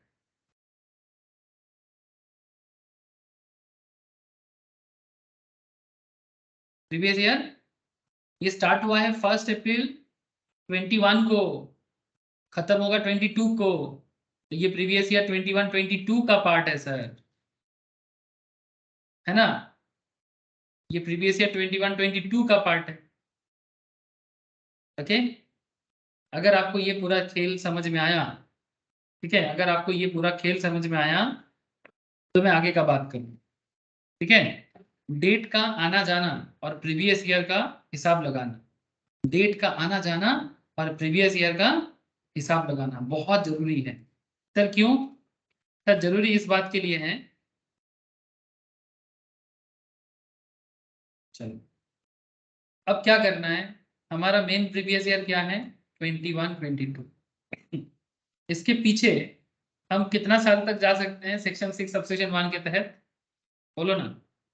2021 तक जाएंगे, फिर उसके पीछे 1920 पे भी चले जाएंगे, फिर उसके पीछे 18-19 तक भी चले जाएंगे, फिर उसके पीछे 17-18 तक भी चले जाएंगे। क्यों? सर सेक्शन 6 सबसेक्शन 1 का सेकंड कंडीशन क्या है? कंडीशन बी 60 दिन और उसके पिछला 4 साल में 365 दिन, इसीलिए 4 साल का हिसाब लगाना पड़ेगा। ठीक है, ये प्रीसीडिंग 4 इयर्स के लिए और ये करेंट प्रीवियस ईयर। अब यहाँ पर एक इंटरेस्टिंग फैक्ट है, अगेन आपको एक ढांचा बनाना है, यही कैलकुलेशन का ढांचा है। अप्रैल, मई, जून, जुलाई, अगस्त, सितंबर, अक्टूबर, नवंबर, दिसंबर, जनवरी, फरवरी, मार्च, और एक टोटल टी का कॉलम बनाना है। ठीक है, टोटल। सर मैं जैसा बता रहा हूँ ना, आप कोशिश करना ऐसा ही करने का। मुझे पता है आप लोगों के दिमाग में बहुत कुछ चल रहा है, बट ये मेरा आपसे रिक्वेस्ट है कि जैसा मैं आपको अभी बता रहा हूँ, हो सके तो वो टेक्निक अपनाएं। इसलिए बोल रहा हूँ कि गलती होने का चांसेस कम है, बाद में आप अपने टेक्निक के साथ वेरीफाई कर सकते हैं। मे भी आप कोई दूसरा टेक्निक अपना के भी आंसर सही बता सकते हो। मुझे सही आंसर से प्रॉब्लम नहीं है, मेरा प्रॉब्लम ये है कि ये जो कॉन्सेप्ट बता रहा हूँ ना, इसमें आपका गलती होने का चांसेस कम है। इसीलिए क्यों बता रहा हूँ सर, आपने 21 22 से कैलकुलेशन स्टार्ट मत कर दीजिएगा। मैं देखता हूँ बहुत सारे स्टूडेंट करंट प्रीवियस ईयर से स्टार्ट कर देते हैं, मतलब 21 22 का पहले कैलकुलेट करता है, फिर 2021 का, फिर 1920, फिर 18 19, फिर 17 18। ऐसा ना करें, आप इतना काम करें सर, जब से आ रहा है उसके हिसाब से करें। मैं बोला ना, आना जाना लगाना है फेरा, ठीक है। तो आना जाने के हिसाब से, मतलब आ कब रहा है, जा कब रहा है। तो 17 18 को तो भारत में था ही नहीं, तो फिर क्यों लिखा सर, एज पर दी 4 इयर्स, इसीलिए लिखा। तो डैश लगा दो ना, डैश लगा दो। सर 18 19 में पहली पहली बार भारत आया है। सर कब आया, 7 जुलाई को आया, 7 जुलाई को 2018 को आया। मुझे प्लीज इतना बता दो सर कि 7 जुलाई को अगर कोई भारत में एंटर कर रहा है, ये अप्रैल मई जून जुलाई, दिस इज जुलाई, जुलाई में कितना दिन होगा उसका रहना, 7 जुलाई 25। Thank you. नॉर्मली 31 डेज का होता है, 31 माइनस 7 प्लस 1, ठीक है, 25। अगस्त में 31, अभी तो है ना भारत में, गया नहीं अभी तक, कब तक है ये देखो, जुलाई में आने के बाद 4 जनवरी तक, 19 तक चलेंगे, 4 जनवरी 19 तक चलते रहो चलते रहो, 4 जनवरी 19 तक, 25 31 31, सितंबर में 30, अक्टूबर में 31, नवंबर में 30, दिसंबर में 31, जनवरी में, अरे रुक जा रहे बंदे, हाँ, अरे रुक जा रहे बंदे, समझे सर, क्यों रुकना है, क्योंकि जनवरी का 4 तारीख तक वो भारत में है। 4 तारीख तक है तो 4 तारीख जा रहे हैं, तो 4 तारीख पूरा ले लेंगे, तो 4 तारीख। फरवरी में नहीं है, मार्च में नहीं है, 19 20 में आ जाओ। क्या वो अप्रैल में भारत में आ गया, नहीं, मई में नहीं आया, जून में नहीं आया, कब आया रे, 4 सितंबर 2020 को आया। तब तक चलते जाओ डैश डैश देते हुए, जुलाई अगस्त, 4 सितंबर, 4 सितंबर में आया तो कितना दिन रहेगा भारत में, 30 माइनस 4 करो, 26 होता है। सितंबर 30 डेज का होता है। अब ये मुझे कुछ ये ना पूछे सर कि कौन सा मंथ में कितना डेट होता है, हमें इसका नॉलेज नहीं है। अगर नहीं है तो प्लीज आप लोग ये जानते हो, ये गांठ, ये जो हाथ में जो हमारे हाथ हाथ को मुट्ठी करने से जो गैप होता है, हाँ सर, जनवरी फरवरी मार्च अप्रैल मई जून जुलाई अगस्त सितंबर, नॉर्मली मुझे जितना याद आ रहा है सर, कि जो बीच का पोर्शन होते हैं वो 31 का होता है ना रे, नहीं नहीं सॉरी, जो बीच का पोर्शन होता है वो 30 का होता है। जनवरी जो टॉप है, जनवरी है, जनवरी फरवरी मार्च अप्रैल मई जून जुलाई, फिर अगस्त सितंबर अक्टूबर नवंबर दिसंबर, करके देखो। जितना हाथ का जो मुट्ठी करने से जो गांठ होता है ना, जो टॉप होते हैं उसको 31 मानते हैं, और जो बीच का होता है उसको 30 मानते हैं। मैं मान के चलता हूँ आप सबको आता है, फिर बेकार में मैं सिखा रहा हूँ आपको। ठीक है चलो छोड़ दो, सितंबर में 27, अक्टूबर में 31, नवंबर 30 डेज का है, दिसंबर 31, जनवरी 31, फरवरी 28, मार्च 31। अभी है क्या भारत में? अरे है ना। कब तक है? 12 जून तक है। अप्रैल 30, मई 31, जून 12 डेज का। काम खत्म, पैसा हजम, और कुछ नहीं करना है। अब बस टोटल करो, अब बस टोटल कर दो सर। हर साल में कितना कितना दिन आप भारत में हो। फर्स्ट वाला का करो, 73 डेज आएगा आई थिंक। चेक कर लेना एक बार। 30, 31, 12। इसका कितना होगा? इसका किसी ने किया क्या? 1 2 3 4 5, 100, 150, 150, 155, 28 और 27, 209, 209। Thank you sir, 209। इसका 182,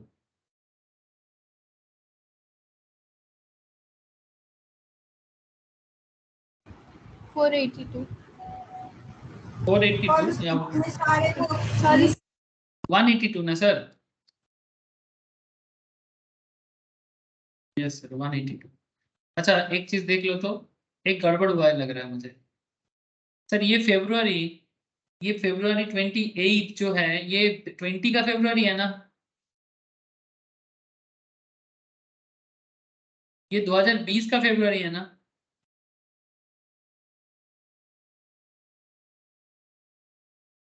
अरे हाँ या ना?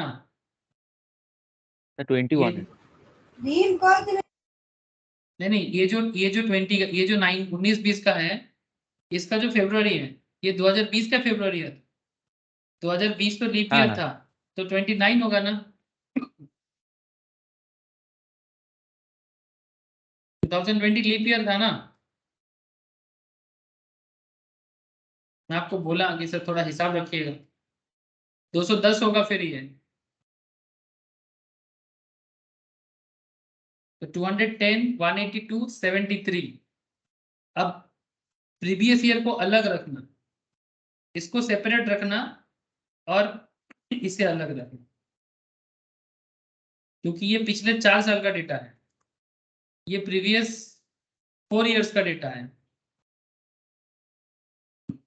ठीक है, ये जो डेटा मैं आपको बता रहा हूँ, एक्चुअली क्या गड़बड़ हो गया है, मैंने कुछ हिसाब में गड़बड़ कर रहा है या सही है? 17, 18 में कुछ नहीं होगा, 18, 19 में होगा, 19, 20 में होगा, 2021 में। सर 19 কুড়িটা ব্ল্যাঙ্ক হবে। 19-20 ब्लैंक होगा ना? हाँ 19 কুড়িটা উপরে উঠবে আর ওটা 28 হয়ে যাবে। सॉरी सर, ये due to lack of concentration ही मेरे से ये गलती हुआ। सर एक गलती मैंने कर दिया, मतलब एक्चुअली गलती मतलब ऐसा हुआ कि मैं बोला सही पर लिखा गलत।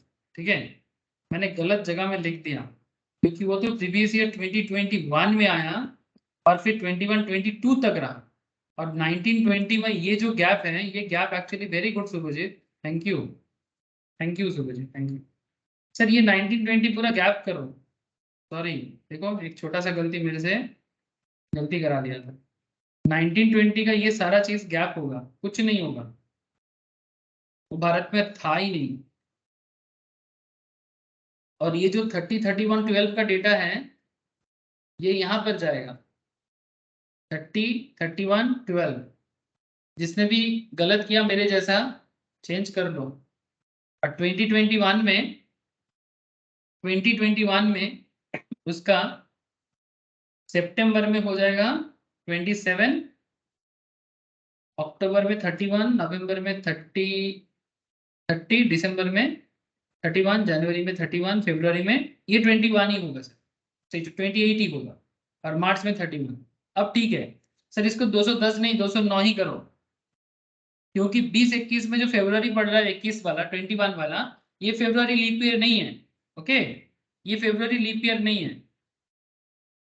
सो हिसाब देखने में कुछ ऐसा होगा।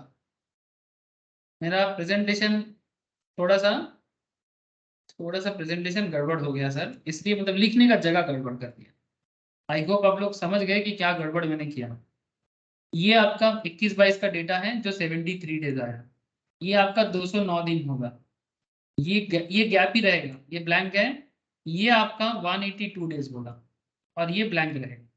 तो कुल मिला के ये 4 साल में ये 4 प्रीवियस ईयर का डेटा है और ये करंट प्रीवियस ईयर का डेटा है। ठीक है, तो आपका हिसाब क्या बताता है, ये 209 और 182 को ऐड करो। 209 182 को ऐड करो सर, कितना होगा? 391 391 डेज। Thank you. अब आप रूल को याद करो, अब आप सेक्शन 6 सबसेक्शन 1 को याद करो। क्या कहता है? सेक्शन 6 सबसेक्शन 1 का 2 कंडीशन था। पहला कंडीशन 182 डेज इंडिया में रहना पड़ेगा। क्या ये बंदा 182 डेज इंडिया में है सर प्रीवियस ईयर में? क्या वो करंट प्रीवियस ईयर में 182 डेज इंडिया में है? Please tell me. No sir नहीं है। तो पहला कंडीशन फुलफिल नहीं हो रहा है, कंडीशन ए फुलफिल नहीं होगा एज पर सेक्शन 6 सबसेक्शन 1। लेकिन सेकंड केस, सेक्शन 6 सबसेक्शन 1 का सेकंड कंडीशन, और क्या वो इंडिया में 60 डेज है प्रीवियस ईयर में? Answer is yes. लेकिन उसके साथ साथ और एक बात है, क्या पिछले प्रीवियस 4 साल में प्रीवियस करंट प्रीवियस ईयर का ठीक प्रीसीडिंग 4 प्रीवियस ईयर में क्या वो इंडिया में 365 डेज है? Yes sir. यस। तो क्या उससे हम इंडिया का रेसिडेंट बोलेंगे?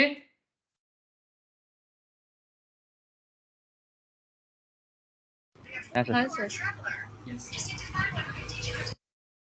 बस ये बात है। अब in the given problem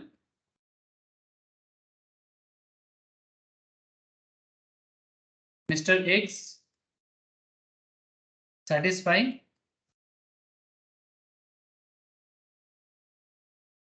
condition basic condition B of section 6 subsection 1 but fails to satisfy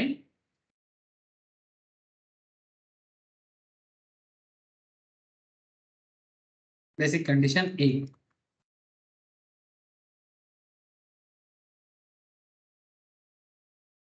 ठीक है, पर एक कंडीशन तो सेटिस्फाई किया ना, तो रेसिडेंट के लिए इनफ है। दैट इज, क्या सेटिस्फेक्शन हुआ?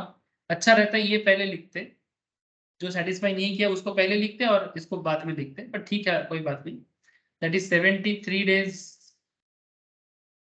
in previous year and 392 days in immediately preceding 4 previous years. So 391 days na. So Mr. X is a resident. Mr. X is a, बस इतना सा काम आपको करना था। बोलो, क्लियर ना?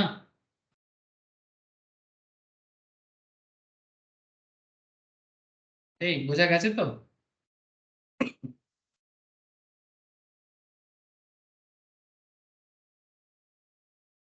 हाँ यार ना, कुछ तो बोले। স্যার বলছি आया नहीं? এখানে আরও हाँ, बोलो। নাম্বারটা দেখাতে লাগে। अच्छा हाँ, ये एक अच्छा सवाल आपने किया कि सर क्या यहाँ पर हम लोग ROR दिखाए? हाँ सर, ROR भी दिखा दो। क्वेश्चन पूछे तो ना भी पूछे तो भी बताना चाहिए। हमें रेसिडेंशियल स्टेटस में रेसिडेंट था कि नहीं पूछा, तो रेसिडेंट तो वो हो गया। अब आगे ये देखना है कि वो ROR है या R0 है। अब आप लोग मुझे बताओ, क्या ROR होने के लिए उनको क्या होना पड़ेगा?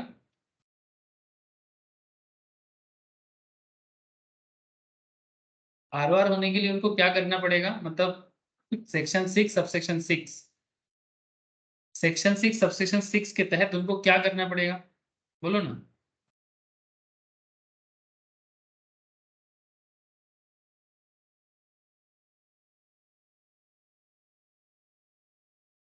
বল সেকশন 6 সাবসেকশন 6 এর হিসাবে ওকে কি করতে হবে? चलो वो कंडीशन फिल अप कर दो। चलो सर, यस 2 कंडीशन फुलफिल होना पड़ेगा। दैट इज पिछले 10 साल में प्रीवियस 10 प्रीवियस ईयर में 2 प्रीवियस ईयर में रेसिडेंट होना पड़ेगा, है ना, और पिछले 7 इयर्स में 730 डेज इंडिया में रहना पड़ेगा। यस ना? चलो बहुत सिंपल सा क्वेश्चन, इस क्वेश्चन में बहुत सिंपल काम है ये चीज। नाउ मेरा यहाँ पर पेज खत्म हो गया तो मैं इसके बाद कर रहा हूँ। Now we need to prove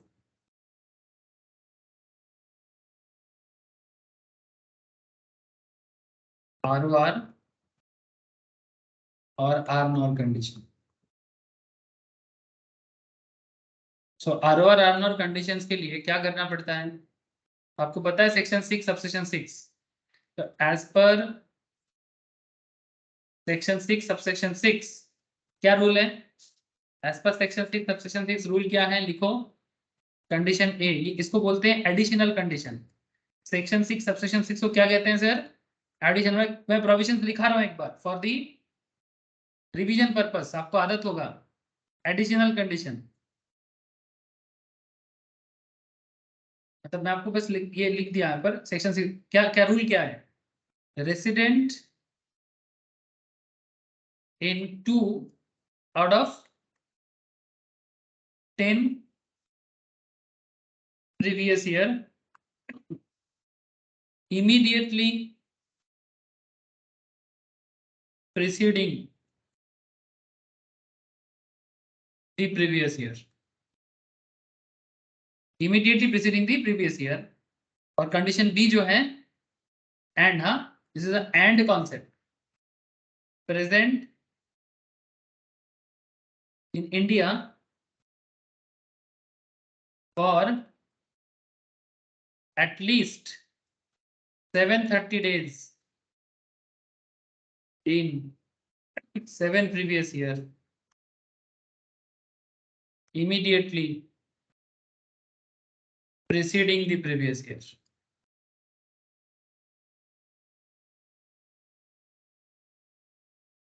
ये है मेन कंडीशंस। अब चेक करने का तरीका, sir in our question previous year क्या है? 21 22, ठीक है। इसका पिछला 10 साल क्या है? प्रीवियस ईयर 21 22 का पिछले 10 साल। चलो देखते हैं 20 21, ऐसे करने का जरूरत है नहीं उतना, फिर भी 19 20, 18 19, 17 18, 16 17, फिर 15 16, 14 15, 13 14, 12 13, 1 2 3 4 5 6 7 8 9 11 12। Okay, this is the previous 10, हाँ previous 10। Now please tell me, ये जो मिस्टर एक्स है in our question, mister X पहली बार भारत आया है कब? फर्स्ट टाइम इंडिया में आया 18 19 में। क्या वो भारत में 18 19 में वो कितना दिन भारत में रहा है? 18 19 में वो भारत में 182 दिन रहा है। हेलो, आपने ऑलरेडी कैलकुलेट किया, 19 20 में वो भारत में नहीं रहा और 20 21 में वो 209 दिन रहा है, 209 डेज, है ना सर? तो 391 डेज पिछले 4 साल में, पिछले 4 साल में उसने 391 डेज रहा है। लेकिन हमारा कॉन्सेप्ट क्या है currently? What is our current case? Current case आपको ये पूछता है कि क्या वो इंडिया में पिछले 10 साल में रेसिडेंट रहा है 2 बार? Yes sir.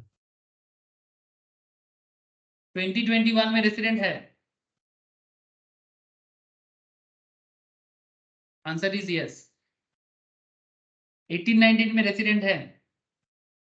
182 दिन 209 दिन, तो पिछले 2 साल का कंडीशन फुलफिल कर रहा है, 10 साल में 2 बार रेसिडेंट का कंडीशन फुलफिल कर रहा है। वेरी गुड सर, है ना। तो एज पर द कंडीशन जरा देखे, जरा कॉन्सेप्ट को देखे, मतलब 2021 में वो रेसिडेंट है, ठीक है। और एक कब हुआ सर, 1819, है ना। 1819 में भी वो रेसिडेंट है, तो 2 बार रेसिडेंट का कॉन्सेप्ट फुलफिल किया। Now there is a big question, क्या पिछले 7 साल में, 7 साल मतलब दिस 5 एंड दिस 2, 1 2 3 4 5, यहाँ पर 5 है और यहाँ पर 2 है, क्या ये पिछले 7 साल में 730 डेज इंडिया में है?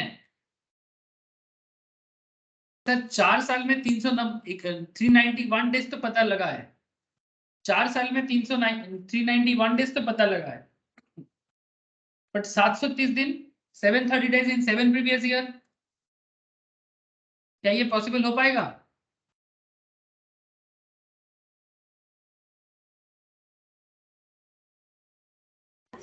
No sir. नो सर, क्योंकि वो फर्स्ट टाइम इंडिया में आया, ठीक है। मतलब 730 days in 7 previous year not possible. चलो ऐसे नहीं लिखना है, मैं जस्ट बता रहा हूं आपको यहाँ पर। अब लिखना कैसे है?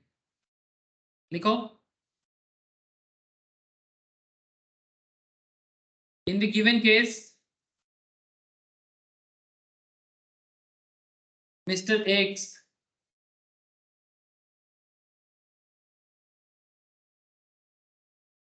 satisfy only one condition of section 6 subsection 6, that is resident in 2 out of 10 previous year, resident in 2 out of 10 previous year, but fails to satisfy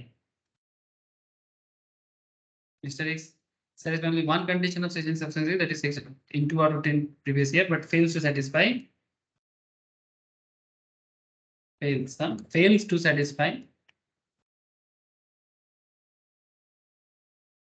condition, ऐसे भी लिख सकते हो additional condition B,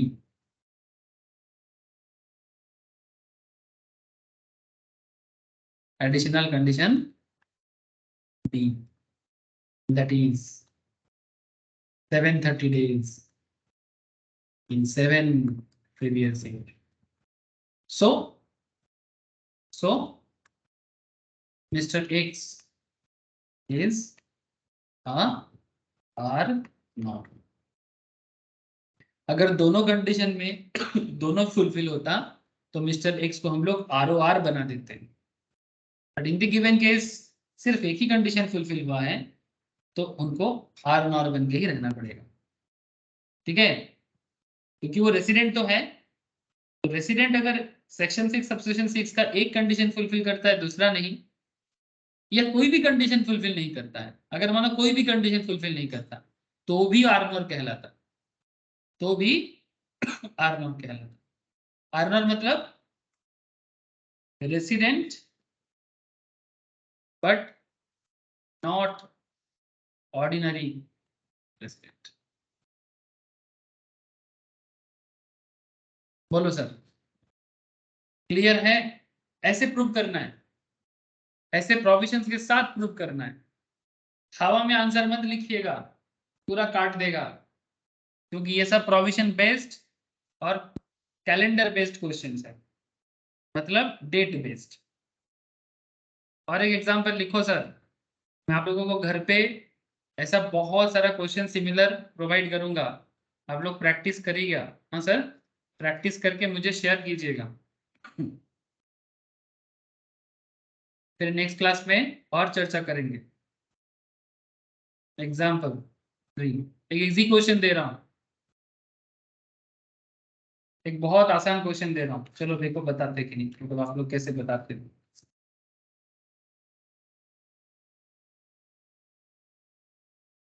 mister x foreign citizen, और भी बहुत सारा question बनेगा sir. Foreign citizen come to India for 100 days every year,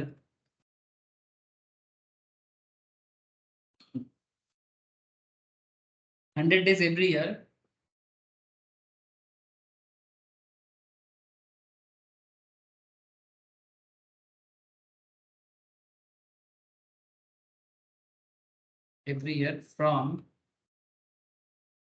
2000 since लिखो, from नहीं लिखो, since 2014-15 calculate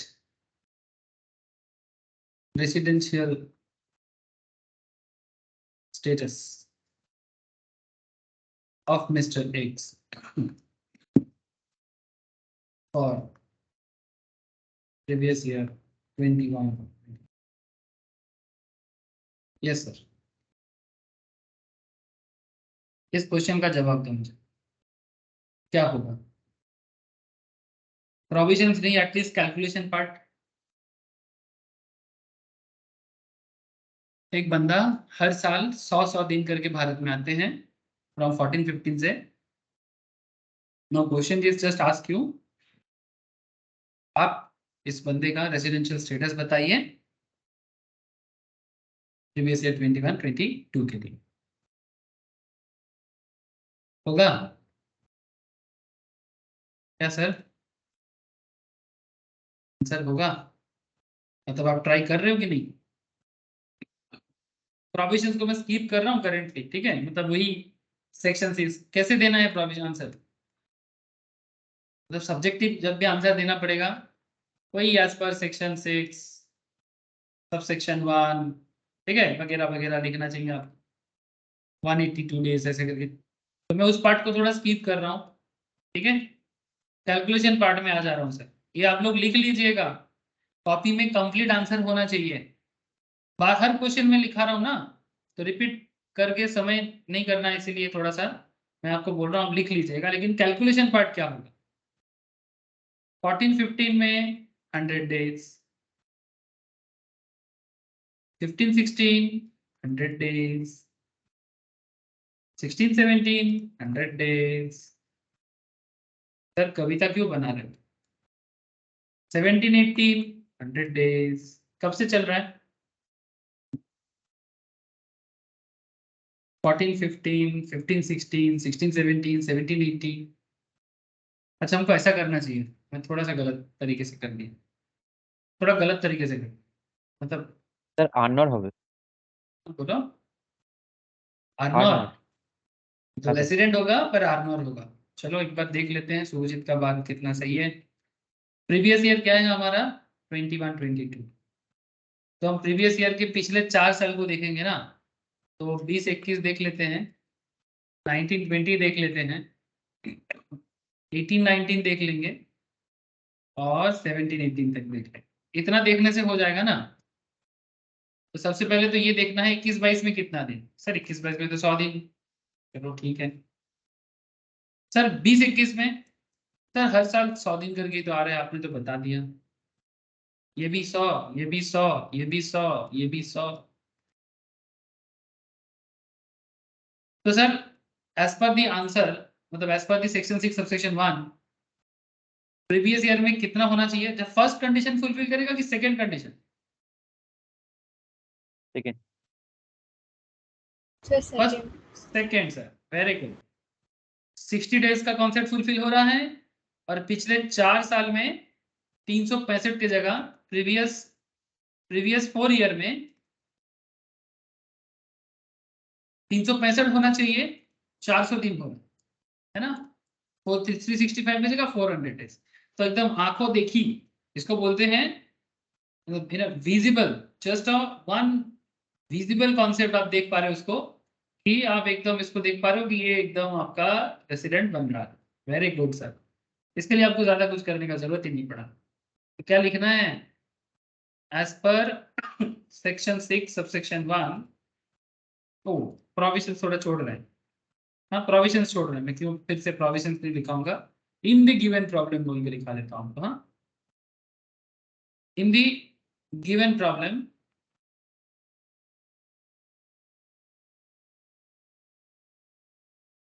mister x satisfy fails to satisfy, पहले fails to लिख देते हैं, mister x fails to satisfy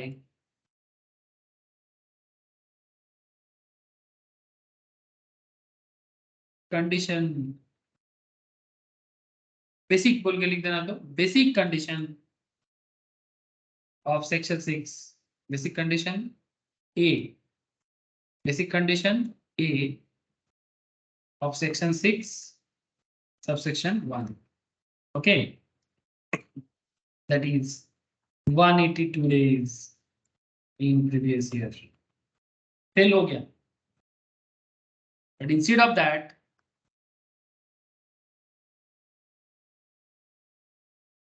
लिखने का जरूरत नहीं, आप ऐसे लिखो, पैरा चेंज करके लिखना, जो आपका मेन आंसर का पार्ट है उसको थोड़ा पैरा चेंज करके लिखना, बट satisfies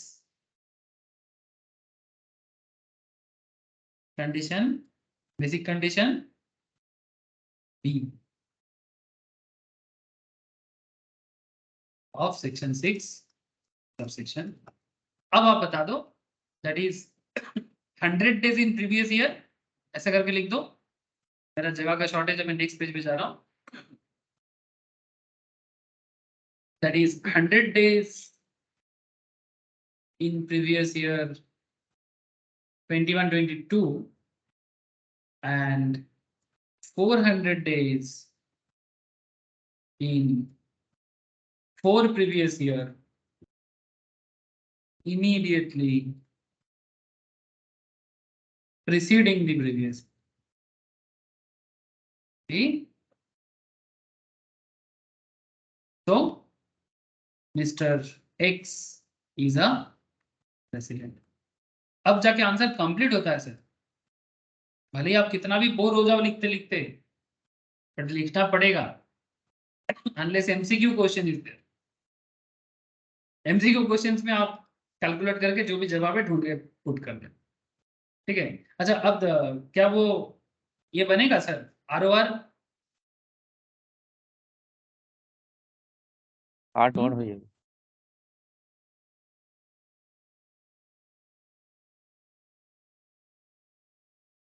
अब उसमें आप साथ में जोड़ दो, by proving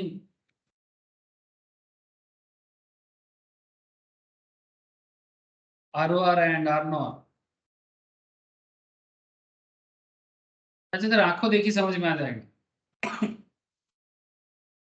वो हर साल 100 करके आ रहा है, 14-15 से आ रहा है, तो 14-15 से अगर देखा जाए तो चलो कैलकुलेट करके ही देख लेते हैं, कैलकुलेट करके ही देख लेते हैं। 21-22 में 100 डेज, पिछले 10 साल, इसका पिछला 10 साल 21-22 के पिछले 10 साल में चलते हैं, 2021, 1920, 18-19, 17-18, 16-17, 15-16, 14-15, 13-14, 12-13, आई थिंक हो गया ना, 1 2 3 4 5 6 7 8, नहीं 1 2 3, कुछ मिस हुआ क्या?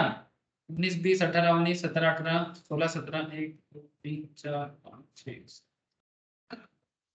8 साल हुआ, 12 13 और क्या आएगा सर, 11 12 11 12 10 11, अब 10 हुआ क्या? नहीं, फिर से गड़बड़ कर रहा हूँ, बोलो ना सर। सर 2021 तो पार्ट है ना, 1 2 3 4 5 6 7 8 9 9 9 महीना 9 साल हुआ है, तो 10 साल हो गया, तो 2021 1 2 3, थोड़ा छोटा कर देते हैं सर। 1 2 3 4 5 6 7 8 9 और एक आएगा सर 11 12, अनदर आएगा सर 11 12, ठीक है 11 12। सर हर साल 100 करके आया है। मैं बस आपको इतना पूछना चाहूंगा, please tell me, previous year में 100 डेज है। हमारा रूल क्या कहता है सेक्शन 6 सबसेक्शन 6 का? पिछले 7 साल में 730, क्या ये हो जाएगा प्रीवियस ईयर के? Please tell me.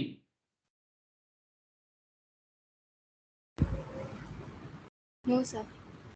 No? 1 2 3 4 yes sir, हो 5 जाएगा। 6 7 कैसे?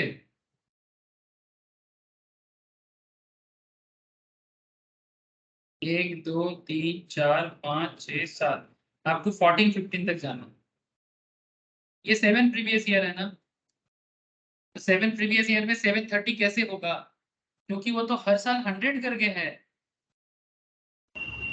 ये सर 700 पड़ेगा। मतलब आप बोलोगे सर वो तो 14 15 से आ रहे हैं, दैट्स ट्रू, वो 14 15 से आ रहा है।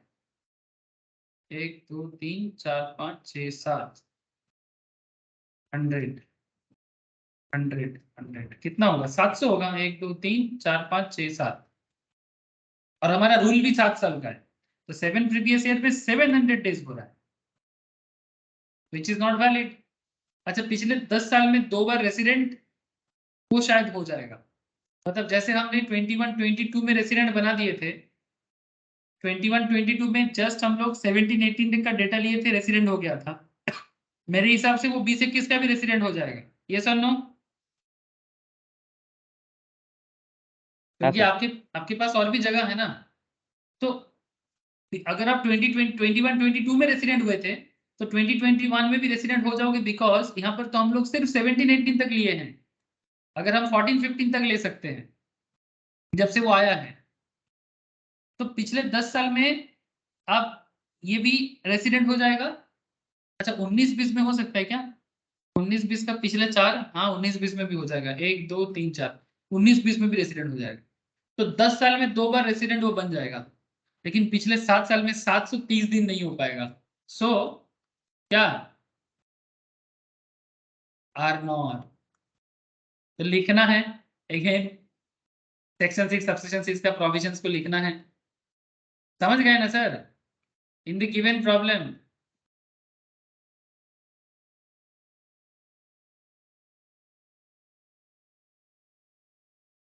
मिस्टर एक्स, कैसे लिखेंगे? In the given problem mister x satisfy only one condition of section 6 subsection 6. Only one condition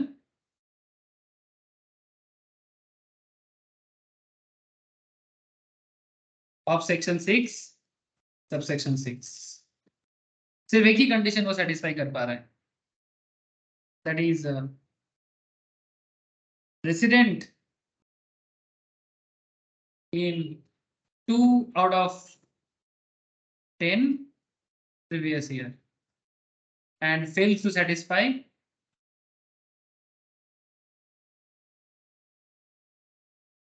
second condition.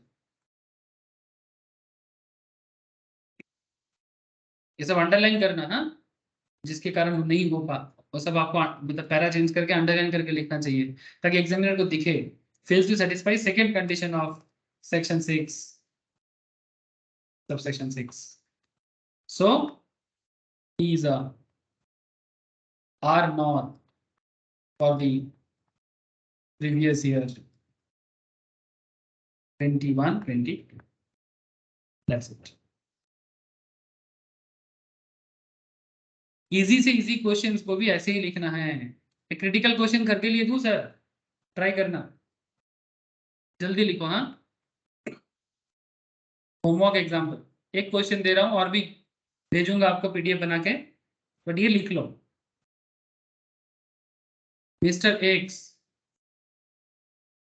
A foreign citizen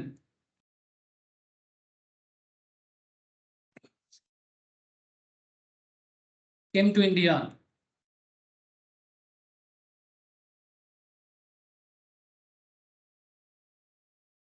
As on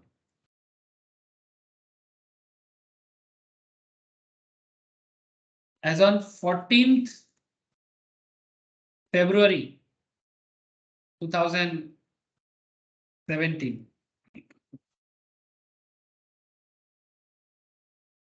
and stay here till 2nd May 2017. नहीं, फरवरी में आ रहा है, फरवरी मार्च अप्रैल मई, हाँ चलेगा, 2nd May 2017. He again came back to India as on 22nd, मतलब 22 December 2018 and stay here till 15th February 2019. He again came back to India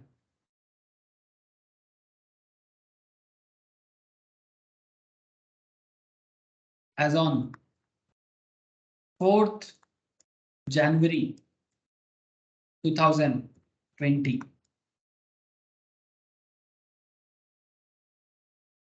and stay here till 25th July 2020. Full stop. He again came back to India